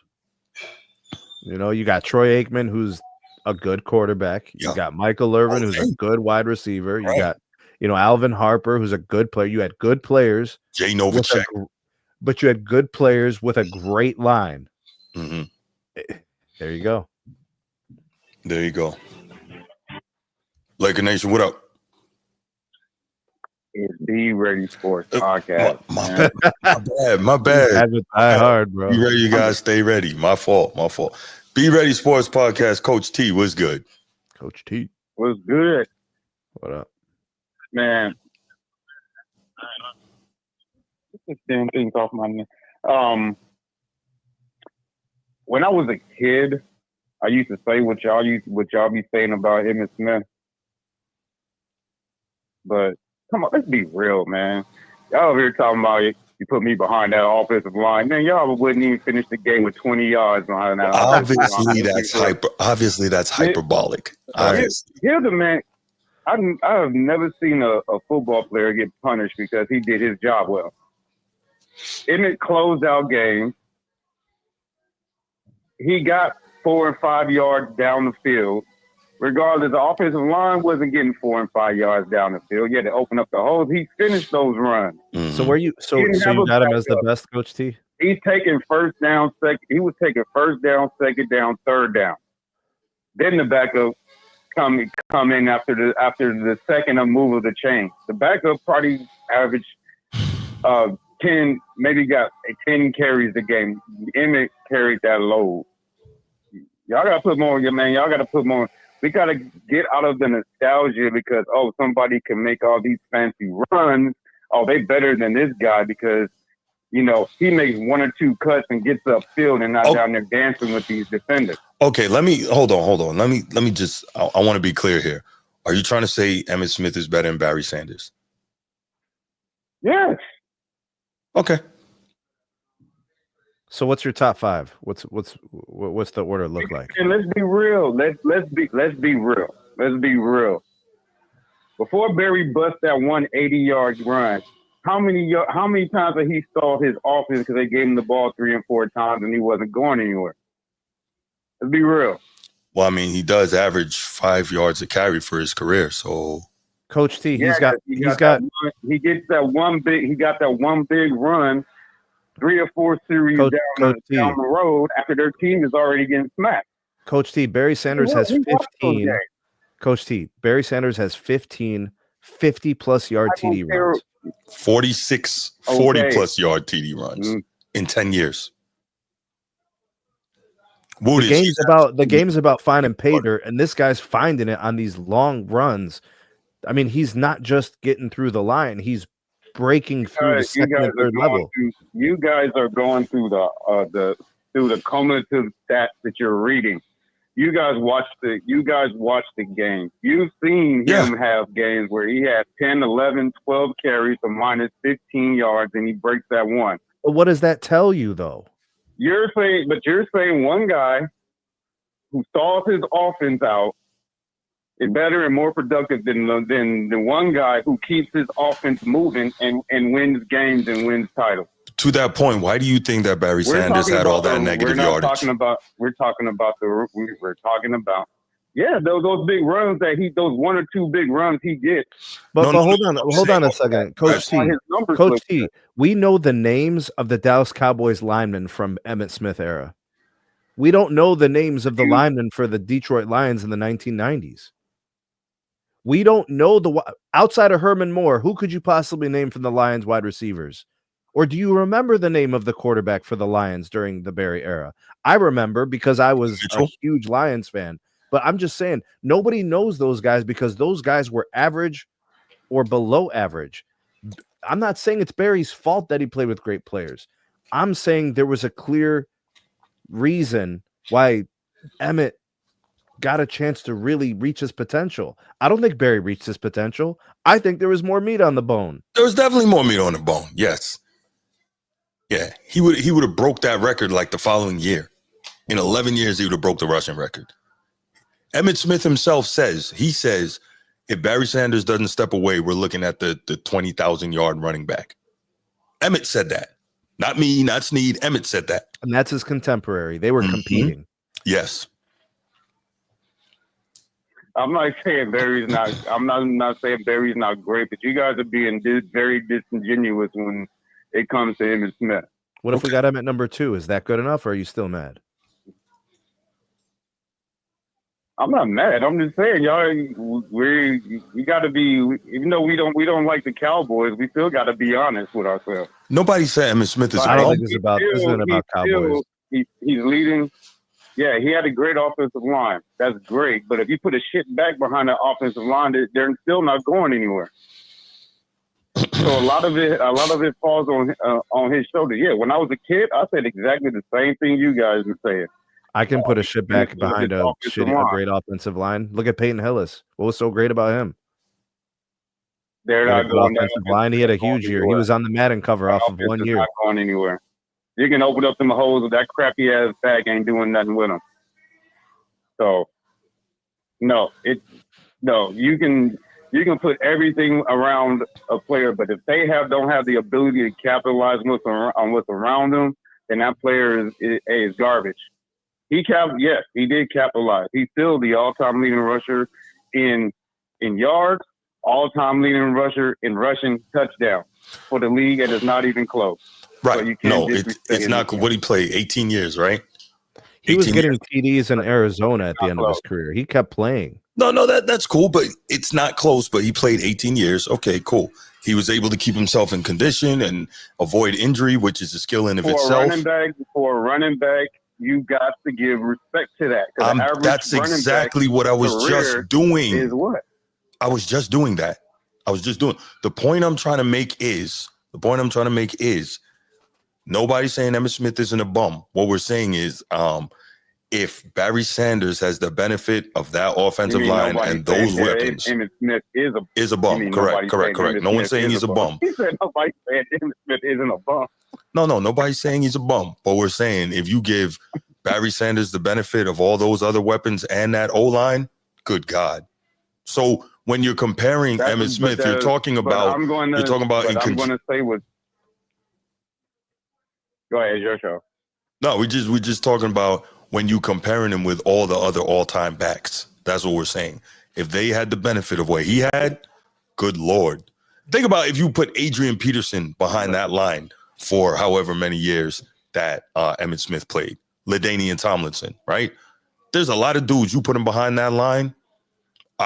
In terms of the all-time great backs, I think you're having similar or same results. Coach T, can I do... Like if I rate the running backs on a 100-point rating system, like if I give Emmitt a 98 rating and I give Barry a 99, is that really a big deal? Because that's kind of what I'm doing, right? Like if I got Barry number 1 and I got Emmitt number 2, it's like 99 versus a 98. I get it, but we got to be real still. We living in the hypotheticals, not hypotheticals, wrong word choice. But we're in a nostalgia because we remember those breakout runs that he's had and these all-time stats, but we forget the negative yardage. He has the most negative runs out of all these great running backs. Y'all cannot forget that. If a guy's getting wrapped up 8 yards behind the line of scrimmage, what are we talking about? Bad offensive linemen and all that. There's been plenty of running backs that are less talented than Barry Sanders, that had shitty lines, and they are not leading the league in negative rushing, negative yards from scrimmage every year that Barry Sanders was. And yet Barry Sanders is still 4th all time on the rushing list and retired 2nd. But you can't gloss over that, Bruce. Okay. You gotta be 100%. So the negative yards per rush is gonna ding him? Say that again. So this is new to me. I've never heard this before. we're notching Barry Sanders down because there were negative rushes? Because nobody, you gotta hold. Yeah, you gotta hold them accountable for the good and the bad. If you're putting them on the all-time list. Hold on a second. He can't control. Coach T, he can't control the defensive line getting in past the lineman. He can't control that. You're saying that he's the greatest running back ever. Coach T, we gotta agree to disagree on this so we can move on, man. You feel it's Emmett. We say it's Barry. It is what it is. That's probably an argument that's going to go on till the end of time. But, I mean, it's all good. Appreciate the call, though, man. Thanks. We're going to go ahead and get to this next topic. All right, brother. All right. Let's go ahead and Barry was my favorite, man. He's my favorite. He's my GOAT. I hate when people say that, my GOAT. Stupid expression. Anyway, all right, let's take it here. You brought this up, Sneed. You want to open up? You want to open this up, man? Yeah. All right, so Ty Lue is on the Club Shay Shay pod. Yeah, and talked about a lot. Yeah, they talked about a lot. Ty, I get the impression that Ty Lue's a pretty honest dude. Mm-hmm. Like if you ask him, he's willing to tell you some things, right? For the most part, yeah. Yeah. I think he's willing to say so. So he discloses that in the second stint in Cleveland for LeBron, there was the attempt to try to bring in Paul George to the Cleveland Cavaliers. Right. So he says that, and I think we kind of already knew that this was a thing, but it's worth exploring as a topic because he so openly disclosed it. Like he's like, hell yeah, we tried to get PG.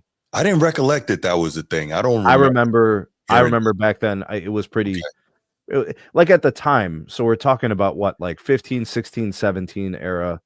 You got to remember that Paul George on the Indiana Pacers was resistance to the Miami Heat getting to the NBA Finals.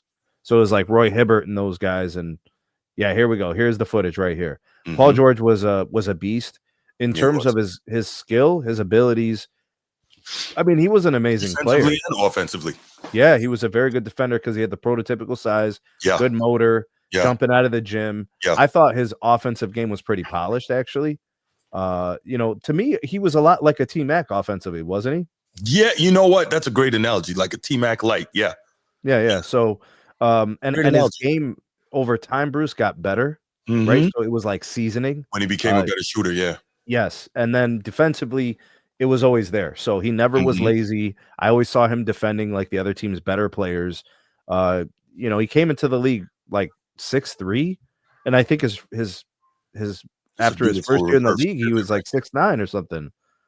Yeah, so it was like this really unique physiology change. Like, oh, you're a forward now. Like, what the hell? Great speed, great scoring ability. Solid defender. He had a great overall game. Yeah. And then the Cavs win their championship. KD goes to the Warriors. And that's where I think this conversation comes into play. Is now, like the Cavs are looking like, oh, we got to do something. Because, but what we need to do, I think, is attack the fact that the stacking of teams, remember all the power players started. This goes back to the Miami Heat of 2010, right? Yeah, definitely. Which explains why the generated. Let me make sure we say that before some people get in their feelings. Player generated, which is not the same as organizational generated. But go ahead. Yeah, and organizations don't typically have the draft capital or the financial flexibility to just take another team's number one, add to their number one, and take a third team's number one. Like this would be, so think about it like this, Bruce. If we compare the Miami Heat to Cleveland Cavaliers with Paul George, could they have brought in Paul George with Kyrie, Kevin Love, and LeBron? That's like, how do you even make that money work? I'm looking at the technicals. I didn't think so until I heard what Ty Lue said about it, right? Because you would have assumed that maybe Kevin Love is involved in that trade, right? To get somebody has to get moved, right? You would think so, but at the end of the clip, which we'll hear in a second, Ty Lue mentions Kevin Love. So let's go ahead and play that real fast. because I was surprised by that. Did you guys try to trade for Paul George when you was in Cleveland? Yeah, when he was in Indiana. And why didn't it happen? I don't remember. Damn. Yeah, we tried. I don't remember. PG, LeBron, and Kyrie. Ooh. He didn't want to say. Now, see, that might have been enough. That might have been enough to go back. Yeah. Because now you can throw LeBron. I mean, obviously you let PG start with him, and then you can have LeBron, but you still got guys. Now you got 3 guys that can really score the basketball. Yeah. LeBron, Kyrie, and PG. And K-Love can score. Yeah. You see? And K-Love. We tried. Damn. And So K-Love. the goal was to bring in PG and add him to the other 3. So, like, come on, man. So this is where this gets problematic for me, right? How many times have you heard me talk about LeBron's unwillingness to compete? However great his career has been, it's for me, it's always going to be a ding. The fact that he consistently tried to stack the deck, I do not respect that. Let's hear what what Charles Barkley had to say about this. This is, I think, around 2016, 2017. I thought this was very interesting. Check this out. Charles and LeBron, and I feel like I should do like they do on those TV shows and say previously on Inside the NBA. It all started 10 days ago. Cleveland gave up 70 first-half points, lost to the Pelicans playing without Anthony Davis. After the game, LeBron unloaded, saying he hoped the champion Cavaliers weren't satisfied as an organization, that the Cavs were not a better team than last year from a personnel standpoint. He said, when you don't have bodies, it's tough. We're top-heavy. It's me, Kyrie, and Kevin Love. We need a playmaker. I'm not singling anybody out, he said, but let's see if we can do something. Those comments from LeBron drew this response from Charles. LeBron James' comments were blank. Inappropriate, whiny, all the above. The Cleveland Cavaliers, they have given him everything he wanted. They have the highest payroll in NBA history. He wanted J.R. Smith last summer. They paid him. He wanted Shumpert last summer. They bought in Kyle Korver. He's the best player in the world. Does he want all the good players? He don't want to compete? Nope. He is an amazing player. But this notion, they're the defending champs. And for him to be trying to hold anything over Dan Gilbert's head, and I love all these wild punk-ass reporters on television who's afraid to call LeBron. LeBron's a great player and a great guy. But this notion that he's got to have all the best players on his team. He's got Kyrie Irving and Kevin Love. He want everybody. He don't want to compete. He want to be the favorite all the time. Yes. It just pisses me off that a guy that great don't want to compete. Hey. I don't know what to tell you. Clearly LeBron doesn't fit the Charles Barkley mold. No. Like in terms of like the prototypical star player who carries and those kind of things. Like that's what this is about. Charles is basically saying, like, this deserves scrutiny. So and Charles is saying, like, this is not okay. But I'm telling you, Bruce, this goes back to the Heat days where it became normalized. Yeah, absolutely. See, it's so funny. And, people talk about, and I've said this multiple times, KD, he went to a team that he lost to after coming back 1-3. No doubt. He shouldn't have done that. That was terrible. But I keep saying he doesn't do that if LeBron doesn't make it okay with his decision. Is it the same thing? No, it's not the same thing. So I'm not saying that. But if he doesn't make it okay to team up, KD doesn't make that move, right? Because we know he's not a free thinker. He's not an independent guy, right? He's he's kind of a follower type, right? So that is what that is. So at the end of the day, like, it's just sad. But to hear Charles Barkley, one of the all-time greats, a guy who played in arguably the greatest era and played against some of the greatest to ever do it, I mean, he's got a point. Like, does he want all the good players? He doesn't want to compete. And we see that. We see it year in and year out. Like, at every turn, he doesn't. And in fairness, it's not just LeBron. Like, we hear these Golden State rumors, right? And again, KD going to Golden State. Apparently, Steph doesn't want to compete either because that's his team, and he's going to allow KD to go there instead of strapping up and running it back with his guys against LeBron's guys. If you win, you win. If you lose, you lose. Why did you have to bring in the nuclear weapon? Because you didn't want to compete. Now, in fairness, you felt like the league screwed you, so you said, okay, we're going to screw you back. But still, I don't like the fact that Steph didn't want to compete. And if Steph is too, if this, I doubt it's going to happen, but if LeBron ends up in Golden State, that's another example of Steph not wanting to compete. We talked about that. It's disgusting, the mentality of these guys nowadays. Like, you guys are supposed to be, you know, some of the best players who've ever done it. Part of that is wanting to beat your competition and your opposition to prove that you are the best. How can you do that if you're teaming up with them? I don't understand that. I don't. But go ahead. The one thing I can say about LeBron in his career, like he always wanted to win. You know, like clearly he wants to win badly. He's like, I don't care how we do this. Let's get, you know, so much more. Let's get more players who could do more. Like he wants to win. So Bruce, it's you know, you bring up competition. He wants to compete. He wants the edge, is what he wants. You know what I'm saying? Like if there was a game, let's call it a video game. Okay. And you're allowed to have 100 bullets. Okay. LeBron would love to have 110. He could put in a code and get an extra 10 bullets. You know, like that's kind of how I'm viewing it. He wants to make sure when he gets to the finals, everything is there. You know what I'm saying? Chuck's obviously, you know, he's looking at it like it's not fitting his mold of the competitor. You know, is it fitting the mold of the competitor of any of the great players of the past, though? Really? Well, it's different, right? So there's that's valid. It's different. It looks different than what we saw previously. So if you're comparing players, you're like, well, this guy did it like this, or this team did it like this, and well, isn't there more value in Sneed? You're an educator. I know it's not apples to apples, right? But if let's say you taught English. I know you don't teach English, but let's say you taught English, and your student Bruce wrote a paper, and I got an A, right? And then your student Transformer wrote a paper, but his dad, who is a journalist, wrote half the paper for him, right? And he got an A. Is that A the same? It's not. Is it the same, A, Sneed? It's not. The letter A's at the top of the paper may look the same. Given those conditions, yeah, it is not the same. You see what I'm saying? So I understand. It's the same thing like when John Stockton, who admittedly never won anything, right? But talks about, hey, when we lost to the Bulls, we said we have to get tougher, we have to get better, we have to fight, and we have to come back. And again, they lost to the Bulls because, you know, Michael Jordan. But he talks about that, and then he says, you know, LeBron, we tried to fight and climb the mountain. He took the helicopter to the top. I don't understand why people don't see the difference here. At the end of the day, will history see the same end result? Michael has rings, LeBron has rings. Kobe has rings, LeBron has rings.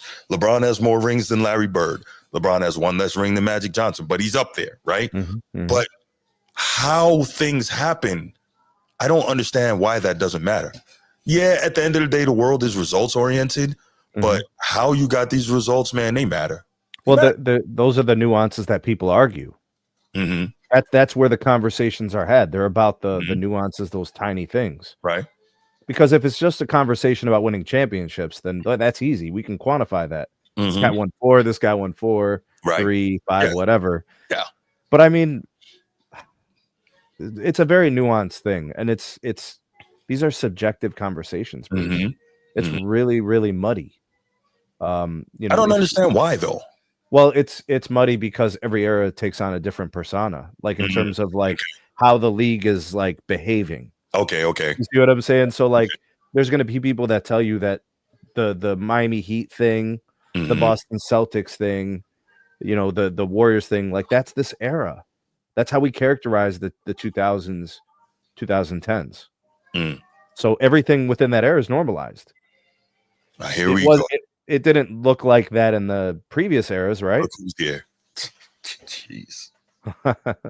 But we both know the A is not the same Transformer. You know that.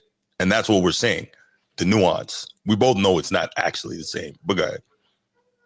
Yeah, the I don't know. And you know, like Charles Barkley is from a different era where I mean, you didn't have players constructing teams.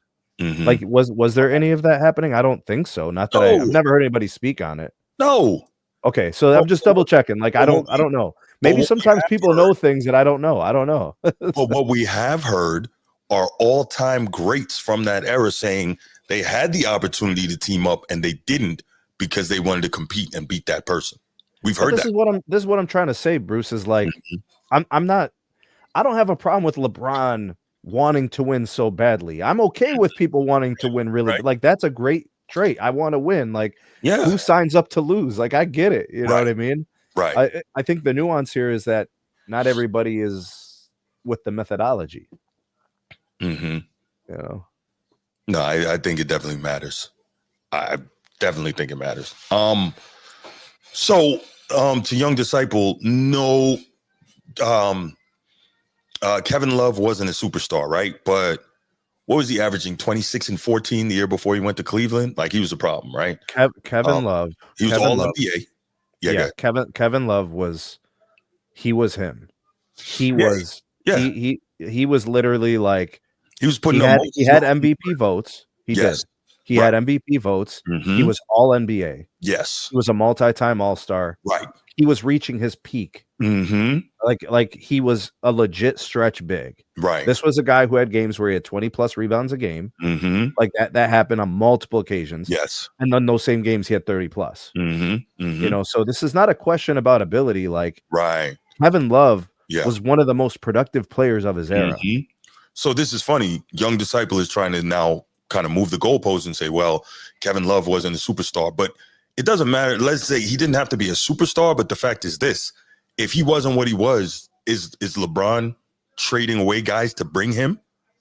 Right? We're making it more subjective now. You're making it worse. Now you're making it even harder to drive this point home. The more subjective you make it, the more complicated it is, the less definitive these conversations are. Like you cannot discredit and disrespect great players to fit narratives. These guys were standalone, the best players on their teams. MVP votes means what, Bruce? What did people think of him? That you were worthy of being the best player in the league that year. In a conference that had KG in his prime? Right. That's a great point. That's a great point. Wow. Yeah. In a conference that had Tim Duncan. Yep. So there were these bigs that created this. Everybody knows who they are and what they did. And now I got the next generation of guy in Kevin Love who's doing numbers like that. Really, Bruce? Really? Don't be dishonest, bro. Don't be dishonest, because he set up the trade to Minnesota for sending what's his name? Did number Kevin one. Love demand a trade? I never heard that. No, Bruce is just making stuff up. This is remember when LeBron was going back to Cleveland, he's the one that set up that trade for Andrew Wiggins to go to Minnesota to bring Kevin Love to Cleveland. Yeah. Oh boy. But anyway, yeah, the whole point is if LeBron didn't think Kyrie was special, he would have got him out of there too. We know that. Actually, I have a firm belief, Bruce. I really believe this. They say that LeBron, when Kyrie was traded, was like devastated. They said when they delivered the message to him that he was like dead silent for like an hour. Like he didn't speak to anybody, he didn't move. But because he didn't trade Kyrie. That's why he was devastated. He wanted to be the one to trade Kyrie and get certain packs. He knew what I guarantee you the only thing LeBron really thought about was what did we get for Kyrie? Okay, because I was about to say he was the one that had initiated the whole Kyrie getting traded thing. Yeah, so like if they would have returned, he was trying to get up out of there. If they would have returned better value than Kyrie, which doesn't happen in the NBA. When you trade stars, you don't get $1 back for $1. No, you don't. You get 50 cents on the dollar. Right, but right. Let's say they got a huge haul that helped LeBron win like right away. I don't think he would have been upset. If they would have brought 2 all-star players back for Kyrie, he would have. It would be cool. Right. Yeah, it's at the end of the day, I'm like, just to think that, okay, you're like, when is it enough for you? When is it enough for you being LeBron? Like, you always trying to, and then even beyond that, he and Rich Paul are out here when they're doing interviews trying to front and make people believe that they have nothing to do with these front office moves. I'm like, are we serious?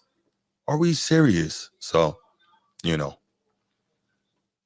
Again, I don't have a problem with LeBron wanting to win badly. That's not a bad thing. That's a great thing. And be honest win about badly. it. Stop fronting. How about that? Just be honest about it then. I think we could all appreciate that. That's not going to happen. So, you know. I mean, the team, it would be if somehow they were able to keep Kevin Love. I don't know how you do that. I have no idea. Kevin Love, Paul George, Kyrie Irving, LeBron James. One ball. Still, there's one ball in the sport. Right. So Kevin Love goes from what, 12 field goal attempts to 7? Yeah, I guess so. Yeah, because his scoring obviously went way down. Not way down, but considerably down. Well, his field goal attempts go down. Right. You know, so now you're expected, right? He can't. The only time to get 20 shots a game. So I'm, as a Cleveland fan, I watched every game, every minute. I mean, I was all in on these teams. Mm-hmm. I used to see like Kevin Love coming in when he would stay in the game, and Kyrie and LeBron would go to the bench. He was the primary scoring option. Mm-hmm. Instantly, they brought the ball into the post. Mm-hmm. Kevin Love would work. Yeah. You know, he'd get the free throw attempts because he'd get hacked. They would work off of him offensively. Well, it would be the old Kevin Love from the Minnesota days. Yeah. Well, we know that LeBron doesn't play well with bigs on the block. That's why he's always. It becomes a space-oriented offense, right? And he's admitted that. He's admitted that. Yeah. He said it himself. Yeah. Off the Mack truck lane and making Chris Bosh go work that corner 3. Yeah. And I always found it ironic that the way to fix the Miami Heat offense, which is supposed to be centered around LeBron, but the way to fix it was to put more onus on other people. That's kind of crazy to think about it. Like Spo fixed the offense by making Chris Bosh a 3-point shooter. Yeah. You know, like, and then remember, like, so you mentioned the taping of the paint. You stay out of here, right? Yeah, correct. Like, how about LeBron improve his shooting? What? You gonna tell him to do something? I mean, how about that? Like, let's do that too. Yeah, no doubt. Like we're telling Chris Bosh, you got to come into this season and you got to start shooting the 3 better. But like, why can't we also fix the real issue here? Is that LeBron's jump shooting could improve. I'm not saying he was awful. Right. I'm saying if you improve that, you make yourself more reliable from the outside. And that now the defense has to respect it. Like we saw this with players. When players got better, they became more reliable in more ways. Offensively, I'm speaking to. No. Of course.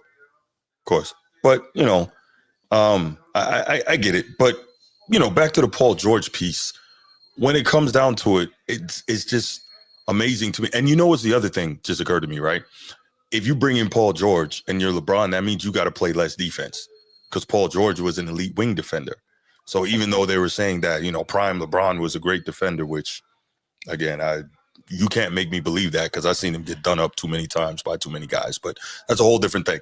But if you bring in Paul George, you can put the defensive assignments on him.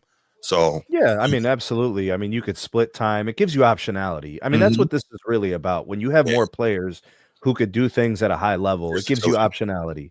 So like during the LA Clippers a couple years ago, watching the playoffs, I remember it was Paul George and Kawhi Leonard doing primary defensive, you know, back and forth. Yeah, no, that works. That definitely works. All right, but let's go ahead and let's open it up. I'm sure we might get a couple calls on this one. Let's go ahead and 904-219-8264. 904-219-8264. Let's go.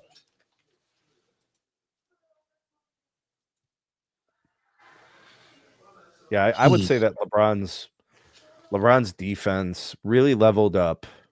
Like at the end of that first Cleveland stint, it was he really had these amazing plays, like reading passing lanes. He would make amazing plays. The chase down blocks were always amazing. I mean, there were moments like LeBron has very definitive, amazing defensive plays. That did happen. Chief, what's going on, man? What's going on, my brother? How you doing? Long live the Chief. What up, Chief? Assalamu alaikum, brother. Salam, Chief. What up, bro? Nothing much. I really think that that was pretty much that Paul George trade was pretty much a good idea for the Cavs, and I'm kind of going with you, Sneed, because as a Cavs fan, you would want them to win. Yeah. right? Absolutely. Yeah. And look at it this way. At the time when LeBron said, you know, we're top heavy, is you know what? You got 4 All-Stars. The only way you're going to win is the arms race. I think LeBron got enough IQ to figure that out. I don't think it was the lack of competing. But you know, sometimes when you start thinking, is this really going to work out?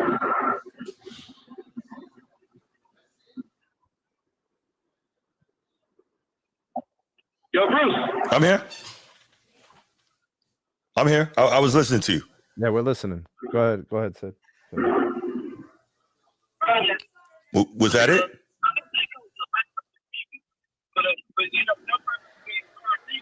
You breaking up, Chief. Having a hard time hearing you. Okay, hold on. Hold up. All right. Hello? Yeah, there we go. Okay, go ahead, man. Okay, yeah. My partner. Yeah, no, but I was pretty much thinking that would have been interesting, but in 2018, I still don't think that team without Kyrie would beat Golden State. Mm-hmm. They were just too low. They wouldn't beat KD. Now, 2017, it would have been a toss-up. I give the Cavs a Game 7 toss-up. I think they could have took. I think they could have took them down. I would have just liked to see what happened in the Battle of the Titans. What you think, Bruce? No, I think that's fair enough. I think this whole thing, realistically, it does bother me that Steph, being the leader of his team in Golden State after 2016, he didn't bring his guys together, strap up, and say, "Yo, let's run it back. We can beat these guys." Because he should have said, like, "Listen, if not for Bogut getting hurt and if not for Draymond's suspension, this thing is done in 5. We can beat these guys." But I always get on LeBron, but now it's time to get on Steph. Pause. He punked out too. He should have said, "Yo, let's run it back and let's show these guys we could beat them." Instead, you know, he goes and he grabs a nuclear weapon, and you saw Bruce, what happened. maybe he didn't believe that. Maybe he really thought we do need something else to beat LeBron. You might be right, Sneed. My thought has always been he felt like the league screwed him, so he said we're going to screw the league back. That's my thought. Maybe I could be wrong, but that's my thought. But yeah, you got anything else, Chief? Right, but to me, it was more or less like it's this generational psychological thing. Mm-hmm. I think instead of like you said, going out to compete, we gonna man up, we win, we lose. Right. Everybody's thinking about marketing, legacy, and everything instead of playing. I see where you're coming from, Bruce. Mm-hmm. Like Martin says, you know. But I think that's the thing about it. Instead of just competing, you know, guys are worried about legacy and all other wrong stuff. Mm-hmm. If they focused in on the game, it'd been different. Right. Agreed. All right. But that's about all I got, fellas. All right, Chief. I appreciate the call, my brother. Thank you so much for supporting, man. All right, no problem. All right, Steve. Take care, brother. Appreciate you, man. Take it easy. All right, shukran. Afwan. Yes, sir. Mashallah. All right, man. My man, Chief. Man. Long live the Chief, bro. That's right. Long live the Chief. Oh, man. About time you criticize Curry because I never heard you. See, yo, real talk, Edward, you listen for what you want to listen for. Because there's a lot of stuff you say you never heard that I've said multiple times on this show. You listen for what you want to listen for, but that's Bruce, okay. Who can't be criticized, right? So like right. Steph, I can criticize Kobe. I can criticize LeBron. Right. I can criticize T-Mac. I can criticize Shaq. I can criticize D Wade. There's a lot of criticism that can go around season to season. They only hear if you criticize LeBron. They only hear that. Seriously. You can be as objective as you want to be and down the line as you want to be. But as soon as you say something about their boo, they lose it. I can criticize Paul Pierce. I can criticize all of them. They're not hearing any of that, Sneed. Real talk. I'm not even trying to be funny. Like, I've been at this for a while. and you can say positive things about LeBron. They won't hear that. I've said multiple times, LeBron is arguably the greatest Game 7 performer ever. I've said multiple times, LeBron has had one of the greatest careers in NBA history. They don't hear that. They don't hear that. They only hear if you hating. Edward, what's up, man? Long live young Dolph. Hold on. Hey, yo. What up, man? What up? What up? Yo, Bruce, peace guard, bro. I'm the peace guard right now. I took my Tylenol. I'm coming in with peace, all right? I'm not gonna do that right now. You see, I'm coming in with positive energy. I appreciate it. Okay. He's at Lowe's, not at Home Depot.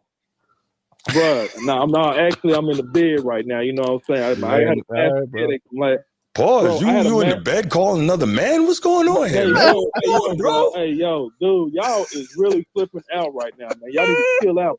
Hey, y'all need to chill out. Hey, you talking about open? Hey, Bruce, you talking about open up the phone lines? You know? Yeah, the phone lines. Yeah, open up the phone lines. Right. Yeah, it's the way you said it though. But look, hey, Sneed, I forgot to say this yesterday. Bruce, Sneed, don't you ever compare Birdman to Young Dolph ever again in your time in life. Yo, why you do that no more? Why I didn't do that. I didn't do that, Let's bro. move on, peace Hey, guard. real talk, Edward. One quick guard. question, man. One I'm quick the question. peace guard. Are you Peace related guard. to Young Dolph? No, I'm so serious. Man, Are you related to nothing him? to do about relations, bro. No, I just want to know. And you're not related to Big Pun or his son, Bruce. Come on, y'all. Let's move on, bro. Hey, listen, I don't get in my feelings like you get your feelings about Dolph. But anyway. Hey, but you got but you rub honey all over yourself a dream when I say something about him. Let's move on. I just correct you and tell the truth. But go ahead, man. Right. Okay. The same with May too. Now, anyway, let's move on. Again. Now, Bruce, I heard you love throwing these slick jabs. What you talking about, man? What slick jabs, Edward? Bruce, you know what slick jab I'm talking about when it comes to LeBron trying to stack teams up and all that kind of stuff. Then you want to play some old stuff that Charles Barkley played. And we really listen to what Charles Barkley talk about, bro. Really? Charles Barkley? Why not? Does he not know what he's... Let me make sure I understand. Do you think he doesn't know what he's talking about when he talks about basketball? When it comes to that's being yes a or no? Hypocrite, yeah. When he's been a hypocrite, absolutely. Hey, yeah. Okay. He's a hypocrite. Because Straight you up, say man. so? Nah, because, man, the evidence out there says so, man. You like evidence now. Okay. Bruce, I've been showing, Bruce, it started all before even LeBron and KD did it, man. Mm-hmm, and then, but what I'm saying is, man, this man he flew to Portland. Mm-hmm. Did he not do that? Yeah, he did. What did he try to do when he went to Portland? He talked to the GM. What year was that? About what? About the roster. Because the What GM year was asked me that? about the roster. That was, I want to say, like 90 or 91. So this is pre-Phoenix. This is pre-Phoenix. This is, I think, after Portland lost in the finals to the Bulls. Oh, so 92, 93-ish? 91. Was he trying to join a team that just come from the championship? We don't know that. We don't know man, that. Come on. Do you? Okay. So what's the purpose? What's the purpose of going to talk to a GM for then, bro? Do you know? Come on, man. I don't know. I wasn't there. Man, Do you know? Man, you know what, man? You never criticized the old era for doing what this previous era did, bro. Come on, man. Wait. So hold on. So what you're saying is you believe that Charles Barkley colluded with other players that were playing at the same time, other superstars to join up and make a team? Is that what you're saying? I mean, hey, he was Is trying that to what join you're up saying? with the Portland I've Trail- never heard that before. Is that what you're saying? Yes, that's what I'm saying. He's trying to join with the Portland Trailblazers, Bruce. Ain't no point. Why I'm gonna go up there and talk to the GM for Portland for? You got to ask Charles Barkley. I don't know. Yeah, but he went to Phoenix. Like, what are we saying right now? I don't know. Sneed. Because they did not get a player that he wanted to go to Portland. That's why he didn't go to Portland. Then now that I just love the fact that's that not actually true, but okay. I just love how the fact that, man, Charles Barkley did not just join another team that was a top of the seat out there. But Hey, anyway, so wait. Tell me, no. No. Hold on, it's my show. It's my show. Who are the superstars on that team, Edward? On Phoenix? Let me know. Who are the superstars on Phoenix, Edward? Tell me. Bruce, the point of the matter No, is ma'am. No, ma'am. Shout out to Great KS. Hey, yo, Who are the ma'am, hold on, dog. Wait a minute. Hey, no, bro, seriously. chill, bro. Who are the superstars on that team? I'm curious to know. I'm not gonna sit here and say it was no superstars. There wasn't another top 75 player on that team, but however, they was a number 1 and 2 seed of the Western Conference, bro. They was a top 5 seed. That's all I'm saying. Mm-hmm. So what you're saying is joining a good team when he got traded there, didn't orchestrate it, but got traded there. So joining a good team, joining a good team is that the same? Is that the same? Edward, let me finish. Is that the same as orchestrating a super team to avoid competition? Is that the same thing? Is that the same thing, Edward? Man, Edward, I need you to answer my question, my brother. I need you to answer my question. Dog, I already answered your question, bro.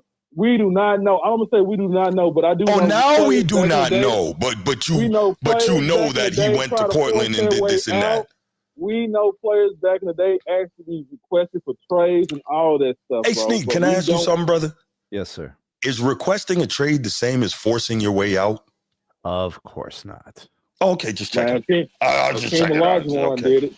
Hakeem Olajuwon did it. Moses Malone did he asked for a trade, but he still was with the Rockets 10 years later. So what did Hakeem Olajuwon do? Tell me what he did. Tell me what he did. You just said Hakeem Olajuwon did it. So what did he do? I mean, not Hakeem Olajuwon. No, he had faked the injury. He had a bad back or something like that. But now he wouldn't talk about. Oh, so now you know that he faked an injury. Kareem Abdul-Jabbar did it, and Moses Malone did the same thing. This stuff's been going on. But you keep saying the same thing, but repeating the same lie doesn't make it true. Requesting a championship is not forcing your way out. It's not. It's not the same thing. It's not. And you have no evidence. You have no evidence to say that Dream faked an injury. So try that one again. I didn't say that, bro. That's what you just finished saying. Let's talk about. You said he faked the back injury, right? You just finished saying that, correct? You had it too. Bruce. No. You just finished saying that, right? Let me repeat it. Let me rephrase that, sir. Okay, now you want to rephrase it. Yeah, let's hear that. Okay. There was reports out there he was trying to fake an injury to get traded. So, okay. All right. Go ahead, man. Go ahead. I'm going to let you land this plane because you think that repeating the same lie makes it true. I mean, how would it... What's going on? You have a problem with that also, Bruce? With what? That he's trying to get PG to come play over there with the Cavs and all that. Absolutely, we talked about this. You have an issue with that? Yes, I do. Hello? Yes, I said yes. I do have a problem with it. Oh, his call dropped. All right, Sneed. What do you think about what Edward had to say? I mean, I don't really follow his process that much. I don't really get it. I think he's always looking for a way to make everything about then and now. You know, that kind of seems to be his MO. He's always looking at it like we can't, view the eras accurately. It's like he acts like we're trying to protect the decades of the past, saying that they're perfect. Right. But really, this is just, at least from what I see based on your position, you're questioning the competitive nature of these kind of moves and of these kind of attempts. Right. Absolutely. I understand your position. Whether people agree or disagree with it doesn't matter. I understand your position. He's saying that Ed's saying that they were doing this before too. But why don't you have smoke for them? Right. Yeah, that's exactly what he's saying. Be Ready Sports Podcast. There you go. Yeah. You had to stutter. It took me a second. I was about to say Laker Nation. You know what? I need to change that on my phone. Man. What's up, Be Ready Sports, Coach T? Yeah, I got to change my membership over to the Be Ready Sports Podcast. So I'm gonna be starting back from zero. All good. So I'm trying to refresh my memory here because you're pissing off your chat right now. That's okay. I'm trying to figure out you were talking about PG and how did we end up arguing about Barkley? Because it was I played from my understanding with Philadelphia, he was having issues with Moses Malone and whatnot. So refresh my memory on what happened in Philly. No, so real quick, how it ended up on Barkley, it started because I played that clip with Barkley criticizing LeBron, saying, does he want all the good players? And then Edward said, Barkley is a hypocrite, And I'm like, what? What are you talking about? And then so Edward Edward, he has difficulty and he's constantly conflating requesting a trade with trying to force your way out. And I'm trying to tell him that's not the same thing. Because back then you could request a trade, and if they didn't trade you, then they didn't trade you. You was either going to play or not get paid, right? So there's a difference between what guys do now in terms of becoming a malcontent, being difficult for the team and the organization, and forcing your way out versus requesting a trade. That's two different things. Back then, I think guys were a little more professional. Well, Barkley had his ways. We all know that he was immature at times in his playing days. Yeah. Hey, Lil Sneed. I don't know your name, but I'm gonna say, hey, Lil Sneed. She's a cutie. This is Yara. This is the youngest, the newest edition. He just staring at the camera like land the plane. Hey, Lil Sneed. Oh man. But yeah, so I understand now. It's just anytime somebody criticizes LeBron, they got to tackle. So I get it. I get that part. Right. So I mean, that's all it was. But let me get this. So we're referring to PG back in. I haven't been paying attention to this. So you're talking about PG back when it's Indiana Pacer days. Yes. About trying to team up with he who should not be named back then. Right.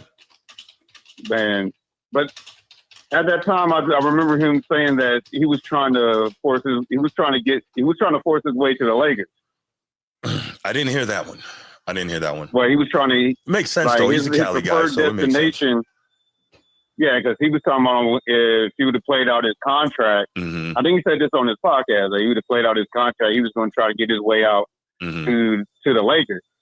So basically, what would have happened is if he would have went to the Lakers, they would have been condemning Kobe like you guys are condemning LeBron James. Oh man, we don't even want to bring up Kobe. God bless the dead for the Mamba because certain people are going to go into attack mode. So. No, I'm with you. I'm just saying. What happens when you bring up Kobe around LeBron fans? So I'll destroy all of them. So it doesn't matter. I'm not gonna. But that's not the thing. But I remember him saying that before he got traded.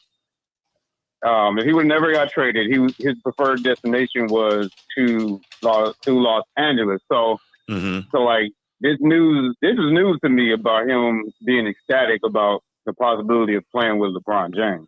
Because from my understanding, he wanted to play out his contract and go back to LA and play for the Lakers. And he tried to do that twice. But is that like a well-known thing, Coach? Huh? Is that well-known? Like that's most people would know that? I believe he said it on his podcast. Okay, got you. That was recently. He said it on his podcast that he wanted to come to LA if he wouldn't have never got traded, but he got traded first. So it never happened. So the second time, when he left Oklahoma City, he wanted to come to LA anyway. Lakers was going to be the number one destination, but then he ended up getting excited about playing with Kawhi, and then they ended up going to the Clippers. So I remember that. I think his best season was in OKC. Best season of his career. I think the first time he got traded, he was to OKC when he played with Westbrook. Yeah. But I got a question for you, Bruce. Yeah, what's up, man? Before I get off the phone, because I don't have too much to say about he who should not be named. I was arguing. Somebody was arguing with me about the stat padding thing, and so I was like, okay, name somebody who you think who's a stat patter over he who should not be named.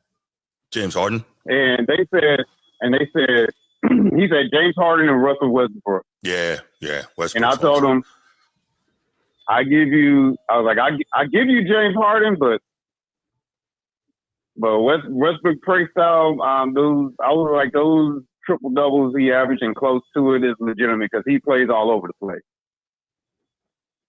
So he plays electric. So I wouldn't say he was notoriously out there trying to stat pad. I just like that's the way he plays. He's all over the place. And he just get those stats. But we agree to disagree. So that's the only thing I have to say about that. No doubt, no doubt. Last thing, this whole Kyrie's not a superstar thing. I don't know where that's come from. The next generation love Kyrie. I know because of his political statement, he's been blackballed in the NBA, but that doesn't change the fact that multi-all-star. He should have more all-star appearances, but saying that he's not an all-star is disingenuous. Same thing that goes with K Love. I remember I'm just saying this because I know you guys talked about this. There's a person in the league that has won two titles, whose cumulative stats were less than K Love, had similar All-Star appearances, and is in the Hall of Fame now, and got his jersey retired. And that was just as skilled as K Love, and K Love put up better numbers in his prime when he was a number one guy versus this other guy when he was a number one guy on his team before he was traded to a superstar. And that guy is Paul Gasol. I knew you were gonna say Gasol. Yeah. So wait, are you trying to use ration and logic with LeBron fans? You know you can't do that. Come on, man. I'm talking to you, Bruce. I'm talking to you, Bruce. My bad. I'm not talking. I got you. K Love is one of the most well-rounded NBA players of the last 25 years.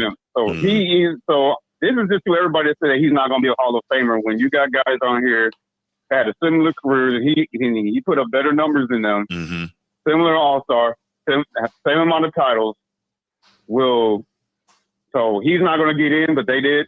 So I agree with you. Be ready. But he played with the so-called. He played with the guy that everybody says is in the conversation with the GOAT, and he's not going to get in the Hall of Fame. But the guy that played with the superstar that slandered more than anybody is in the Hall of Fame. So here's the deal. This is what I got to say. And he's not going to get in. So be ready. Here's the deal. This is what I got to say. There's a very particular pattern of events that takes place with LeBron's teammates, and what that is they have to be denigrated, because by denigrating them, they believe that it makes LeBron look greater by carrying bad players around him. That's that's the pattern of events that takes place. But it is what it is. But let's go ahead and land this plane. I got one more call to take. Bruce is calling, and then we'll get to the next topic. But I love. Speaking of Bruce, I love that he used the terminology that I had to set him straight on when we came to this little Jordan thing when he mentioned Tex Winters. When I had to mention that to him, what are you talking about? Phil Jackson, the one that brought the triangle offense to Chicago. I had to correct him on that. No doubt. But great show. I appreciate it, brother. Looking forward to the last topic when you talk about these Giants quarterbacks, and I think Mr. Dart is going to turn heads this year. We'll see. I think he's going to be better than what we give credit for. But I'll wait till that topic. No doubt. Let me take this call, Coach T. I appreciate you, man. All right. I'm mad Jackson Dart ends up being ready to go. I'm mad. We'll find out. We'll get the camera. We'll get the camera panning around. Right. Hey, man. Yes. Hey, man. What up, Bruce? I'm speaking for me and my guy YD, the stupid. Me and my man YD, right? The stupid, right? Listen, man. Why are we busting them? Even though, okay, I guess Ty Lucy up the beans on Club Shay Shay. I mean, we get sick of all these coaches and these damn athletes talking too goddamn much on these damn podcasts. Bruce, didn't I say, Bruce, that all I'm doing is sitting back and watching myself get proven right at every turn? All this, wait. So let me, Ty Lue's a hater too, right? He an old head hater, isn't he? No, he ain't no hater. I like Ty. Ty Lue a solid dude. No. He got to be a hater because when I say this stuff, I'm a hater. So he got to be a hater too because he told the truth. So he's a hater, right? I want to make sure that we got this. So we on the same. I want to make sure we on the same channel with this. So he's a hater, right? Yeah, hater. Okay, just checking. All right, cool. Go ahead. Why are we busting LeBron balls for something that happened 9 years ago? Because it's the premise that if you go back, so much of this stuff with him is a farce. That's why. And it's all getting exposed. It's the same stuff I've been saying for years. Let me ask you something, bro. Hey, listen, I don't see enough. I get what Barkley said. I get what Barkley said. Which, you want to be competitive. You don't want to have your team loaded from top to bottom to make it work. But hey, on the flip side, of my perspective, what is wrong with wanting to play with other guys? Like, what do you mean? Look, man, you know how I feel about this. You clearly see it differently. It's all good. Bro, it's all good. It's more talent now than it was in the 90s. Can you agree to that? It's what? More talent. No, we cannot agree to that. No, it's a damn lie. No, we can't agree to that. No. Okay. Nope. So what's wrong with LeBron wanting to team up, man, with the guys, man? What's wrong? Look, man, if you are what you say you are, you don't need to stack the deck and avoid competition. Plain and simple. Bro, I don't know why that's so hard to understand. It's a lot to understand. It was broke. Why not fix it? When he was playing with Sasha Pavlovich, Ilgauskas, and all these guys. Do you know Ilgauskas was an all-star before LeBron came into the league? Damn it, and he was an all-star with LeBron. So stop it. We got to chill with the false narratives, bro. Stop it. I remember the Cavs team. Good centers back then. Now we moved the goalposts. I remember the Cavs team being all like an amazing top 3, top 5, top 2 defense all those years. Only good centers back then were what? Baby Pat and Alonzo in the East. Smith. Why are you downplaying the great players of an era? Because that's what they do. That's what they have to do that to lift LeBron up. That's how it works, Sneed. Was the damn all-star by the fucking default because they had nobody else to pick. You can't sit here and tell me on one hand LeBron carried bad teams and he had no teammates when we're acknowledging that he had all-stars. I'm not saying he didn't have no teammates, brother. All I'm saying is when he had Gossip. Who else he had on that team? Okay, who else? But I'm not going down Cleveland's roster with you. What's up, man? Young disciple waiting to get in here, man. Listen, brother, I get what you're saying. Truthfully, if I believe I like the 90s mentality where you want to beat guys, you want to go against the best. Mm-hmm. But hey, in modern times, it's called evolution. You it's like AAU basketball. You play with the best guys. To get it done, and I don't see nothing wrong with it. Okay, you don't see nothing wrong with it. I do. What's the problem? There's nothing wrong with it, brother. You still got to compete and win. Okay, there you go. You don't disagree with it. I disagree with it. How good was Cleveland before for the second strip before LeBron came back? Kyrie is not a leader. Wait a minute. Hold on, because y'all like to do that, man. I'm really not trying to go down this damn rabbit hole, but y'all like to play that disingenuous game of how good was Cleveland after LeBron left. First of all, they fired the coach trying to keep LeBron. That's one. And then if you look at the roster change, LeBron's final year there in his first stint versus his the first year after LeBron left, look at that roster. That's not the same team. That's not the same coach. So we can't say, oh, well, LeBron left and Cleveland went in the toilet. And when Michael Jordan left, the Bulls still won 55 games. No, it's not the same thing. Because I know that's how y'all move, and I know that's where you're going next. All right. But that is true. Scotty gave it 65 games. It's not, but that was the same team with the same coaching staff and the same system in place, minus Michael Jordan. With LeBron, there never is a system. There never is any roster continuity, and there's not coaching continuity. You know that. I know that. Stop being disingenuous, bro. Cut it out, man. So what happened to Miami after LeBron left? What happened to Cleveland the second stint? Everybody fell off at the Brown leagues. The same thing happened in Cleveland. Only reason Miami was able to recover as quickly as it did was because they were able to keep coaching continuity and front office continuity with Pat Riley. Pat Riley didn't let LeBron run the whole thing, so it didn't go completely into the toilet when he left. It still took about 3 years for them to come back to a level of normalcy, but it worked out a lot faster. But listen, Bruce, man, I don't mean to cut you off. I really want to take Young Disciples' call before we go to this next topic, man. I appreciate you, brother. Thank you. I really don't like it when people shit on players, bro. Yeah. I really don't like it. There are great players who take reduced roles in order to achieve team success, and they get disrespected, and they get downplayed, and they get. It's like complete disenchantment. Like, these guys were doing great things before, during, and after. Why downgrade them? Like, could you imagine being that player and being like, I did the best job I could every single time I went out to play, but now all of a sudden I suck? Yeah. How is this possible? Yeah. Young Disciple, what's good, brother?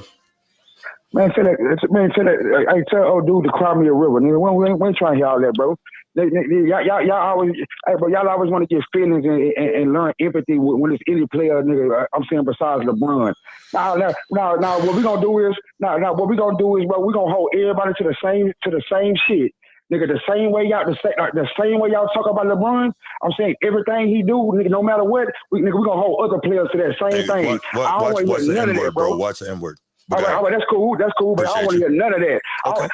The dude beside you talking about, I really hate when players get disrespected. Bro, nobody want to hear that, bro. All you do is disrespect LeBron.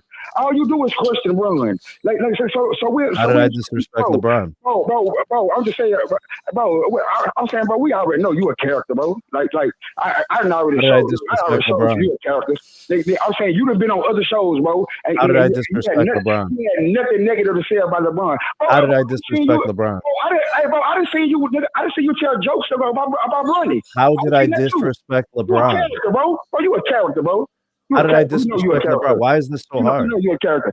Why is this so hard? How is other people disrespecting these players right now? Go ahead, give the example. Let's just go through. No. I'm saying how are players disrespecting players, right?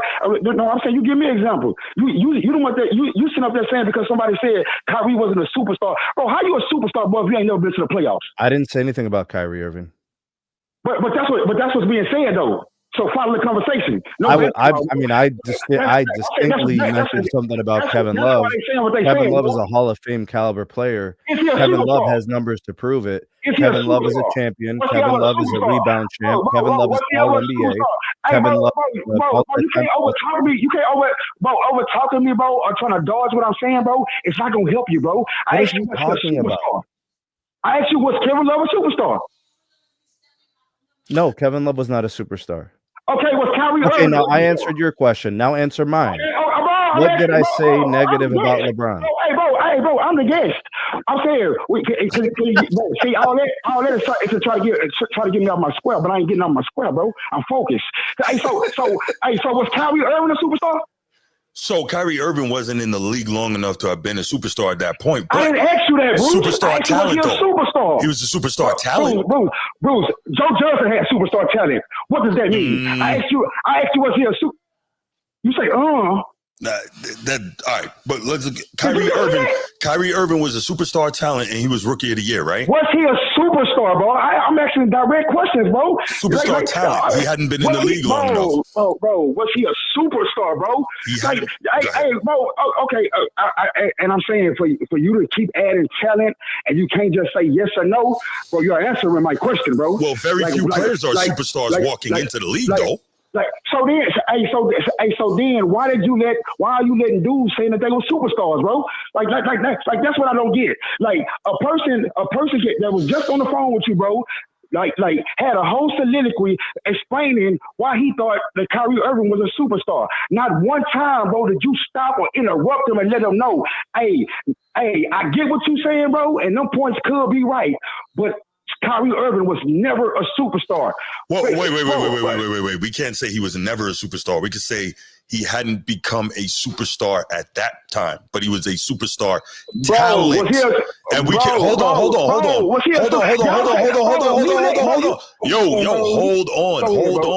on. The reason we can talk about you niggas win, bro. The reason we can talk about him being a superstar talent is because we know that if he wasn't, LeBron would have shipped him out of town too. We know that. That's the way LeBron moves. We know that. Hey, Bruce, let me ask you something, bro. That makes sense what you just said to you, bro? That makes sense, yes. It makes sense to you that so why he didn't ship Kevin Love out the building? Because Kevin Love is superstar talent too. We saw the work he was doing in Minnesota. He was all NBA, and he's a borderline Hall of Famer right now. Hey, listen, bro. Hey, if I wasn't me, like all that what you're saying right now, it would work. But bro, we talking about superstar, bro. We're not talking about no talent. We're not talking about bro. Gilbert Arenas had superstar talent. Like what was he ever a superstar? Like bro, we're not talking about bro. To me, you saying that these dudes had superstar talent, bro. You're saying that to cover the fact that they wasn't superstars when they played with LeBron. You cannot be a superstar, bro, and you have never been to the playoffs, bro. See, that's y'all trying to, but see, y'all gotta do that, bro, because y'all gotta keep that narrative around that these were super teams. No. Y'all are the ones that gotta keep the narratives, because what you have to do is downplay everybody else so you can say that LeBron carried bum players. That's what y'all do. Now watch how wrong you are. Ask me, was the Miami Heat a super team? Oh my goodness! Look. Ask me, was the Miami Heat a super team, bro? Anything, man. Listen. So what I'm saying is that they was a super team, bro. Listen, I got you. Go ahead, bro. I'm trying to be respectful. I'm trying to take your call. You doing that same thing, bro. I can't believe you doing that, bro. How about this? Go ahead, bro. How about land the plane? I'm not going to interrupt you. I'm not going to argue with you. Land the plane, because we gotta get this show done, because Notre Dame about to play, man. That's what I'm saying. All that's cool, Bruce.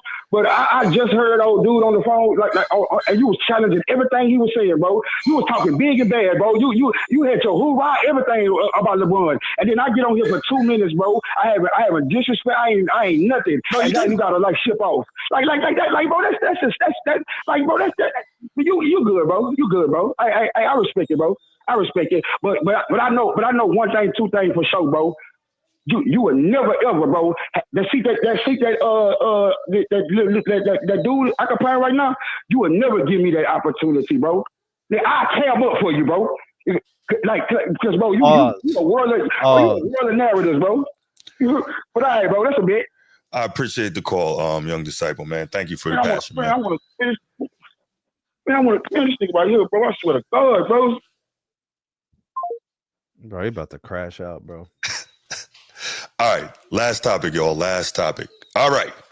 Football. Back to football. Okay.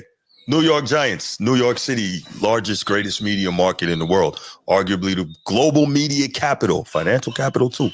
New York Giants, Jameis Winston, Russell Wilson, and the rookie Jackson Dart. Hi, Miss Dart. Anyway, yeah, planting the seeds, bro. We already started. I just said hello to Miss Dart. You know, she might be watching. Hello. Yeah, how you doing, man?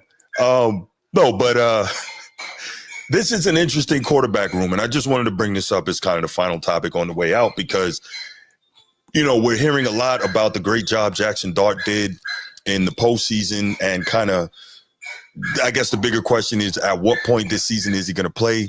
Because Russell Wilson is still the projected starter, but the Giants have a real tough stretch to open up the season. So I don't know, Sneed, if you've had an opportunity as of yet to look at the Giants 2025 schedule. Let's see it. Which starts on Sunday. Where are we? Here we go. So, and I kind of want to get your feeling on, you know, when during this time would you start him, or would you leave him at third string? Because Jameis is still very capable in a backup role of coming in and being effective. So, so the Giants start with Washington, Dallas, Kansas City, Chargers, Saints, Eagles, Broncos, Eagles, Niners, Bears, Packers, Lions, Patriots, Washington, Minnesota, Raiders, and Dallas.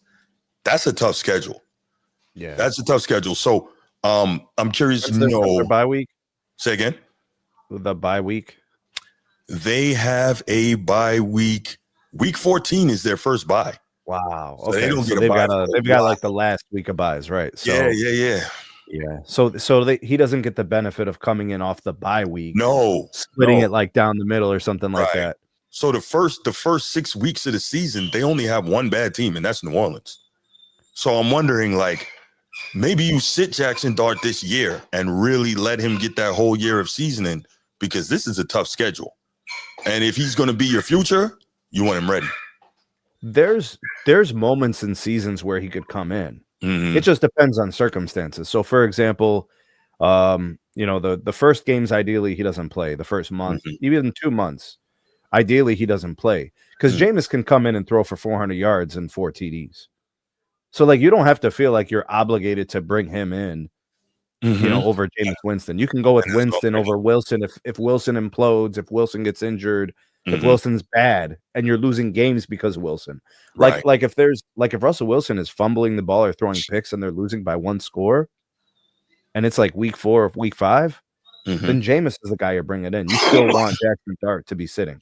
You can have the conversation about the Niners, the Bears.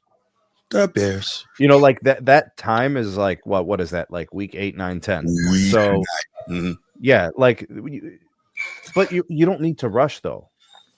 That's what I'm thinking. You have Jameis. Wilson is healthy, as long as he's not throwing a ton of picks. You still have Jameis, who's an experienced guy, as your backup. So I don't think there's any rush to bring Jackson Dart in. As long as guys don't get hurt, I might consider sitting him the whole year. But and that's okay. And that's okay, because we've seen players sit an entire year, even though they were clearly the future of the team. Like that was the direction they were going to go. I think the bigger problem is that Brian Daboll is probably looking to save his job. And so he's probably looking for some kind of spark, and maybe if he thinks that's Jackson Dart, he's going to put him in there. Yeah. I mean, a guy like Jackson Dart coming in, college to pros, like the game's going to be so much faster. Jameis knows the game. I mean, and Jameis is mistake prone too. So like, he's not a perfect player, but he went into Cleveland and won some games for them when they needed a guy to step in. Like these things happen. Yeah, he loves playing in the snow. They've constructed their roster in terms of the QB room to have contingency plans where they don't have to rush Jackson Dart in. Okay. Yeah, I think they're in good shape with that. But again, I think it's a function of if Brian Daboll says, concerned about the job, maybe we need to make a splash. Let's bring the kid in and see what he's got. Hoping that they get a Bo Nix type situation from last year. I mean, Bo Nix, that looks good over there. Yeah. Well, we're going to find out this year now that the tape's out, right? Yeah. Now know what he can or can't do. But if you look at the developmental steps, it's kind of working out like the way that you would plan it to, right? Agreed. So New York's got to manage this situation appropriately. They don't have to take chances. How's the wide receivers looking? I know they have a clear number 1, and Malik Neighbors, and they got my guy. I forgot his name. Played at Notre Dame last year. But the upside for Russell Wilson as a starter is limited. Bo Collins, and they say he's really surprising in camp. Your upside with Russell Wilson as the starting quarterback is limited.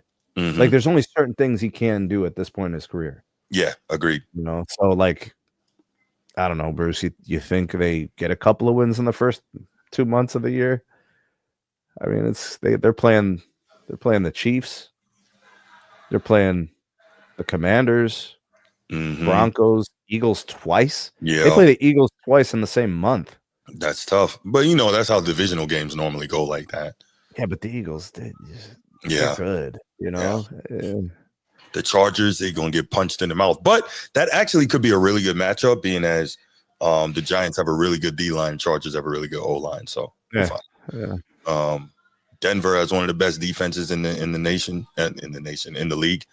You know, Green Bay now has a legit pass rush threat. Yeah. Yeah, this I wouldn't want to see him getting rushed in there. It's kind of the same situation that you see with Cleveland, right? Like you've got 2 rookies actually on the depth chart, and Joe Flacco is the starter until further notice. So I guess it's Russell Wilson. He's the starter until further notice. Something has to change, you know, and it would take egregious play from Russell Wilson to bring in Jameis, right? But Dart would still be sitting behind Jameis. Yeah, yes, he would. You know? And if Jameis was to get hurt or throw like 5 picks in the first half, which is possible, they probably bring in Russell Wilson. Yeah. They want to bring in the guy who ain't going to throw picks, right? At least for the first couple months of the year, you know. So like the conversations happening after week 10. Yeah, and the Giants are 2-8. Yep. 3-7. You know, like that's when the conversations are being had. Yeah, this is going to be interesting. I just wanted to kind of touch on that quickly and just bring that up because I do think it's an interesting QB room, an interesting situation. I'm not even sure if they have their depth charts sorted. Let's see what it's listed as right now, as per ESPN.com. Okay, wow. So as per ESPN.com, the Giants quarterback depth chart has Jackson Dart second and Jameis Winston third. I mean, that could just be penciled in, kind of like what you saw with the Browns during the preseason, where they had Shador last. Yeah, that's crazy. You know? And then they cut 2 guys. You know what I mean? Like, so I don't know. It doesn't mean too much to me. I think in a spot, you're bringing in Jameis. Right. You know, you're probably not. I mean, is Jackson Dart going to get any first team reps? I think Jameis is more likely to get first team reps. You would think so. Yeah, I don't know about this depth chart in terms of it's not set in stone or anything. Yeah, I don't know what to do. I don't know if I. Okay, so let's Okay, so Giants Commanders. What version of that game do you see Jackson Dart coming in? I don't. Okay. Chiefs, Giants, Jameis would come in if anything was to happen. Like I see Jameis coming. Like I think Jameis is better equipped to get into a shootout if need be. Yeah, I don't see Jackson Dart getting into games until after week 10, week 12 maybe. And like after the bye week, like maybe it is the Jackson Dart show. Week 14, 15, 16. You know, but give him the last month. Yeah. Maybe that's the plan. Like pencil it in. Like this guy's going to get the last month. He's going to be playing in December. I know they wrap up the year against the Cowboys, the Raiders, the Vikings. Maybe those are his 3 games. You know, maybe the last month. Give him December. I mean, you don't need to see what Jameis can do in December. And you're probably not going to be in playoff contention given the way that this thing is going in that division. And that schedule. Yeah. Fair enough. So give him the last month. Give him the last 4 or 5 games. All right. There you go. That's it. Give him the last 4 or 5 games, him and Mrs. Dart, and we'll see how that goes. Pan the camera, sir. Pan the camera. Mrs. Dart and Megan McConnell sitting in the stand. That's the first thing I thought of when you would transform a clown in that whole time, bro, during the NBA Finals. You guys are killing me, bro. Oh, my goodness. All right. So we will leave it right there, y'all, just in time for me to go get ready and sit down because here come the Irish. So you guys have a great night. We appreciate you tuning in with us. Thank you for bearing with me. I know I was supposed to be on 10 o'clock this morning. I explained what happened, but I appreciate you all kicking it with us this afternoon. Thanks so much. Continue to support the show, like and subscribe, share the channel, share the SMT Media Network channel as well. If you're not subscribed to that, make sure you subscribe. Also, make sure you like and subscribe to the Be Ready Sports podcast if you haven't done that as well. We appreciate all you guys for being here. Thank you so much. We out. Peace.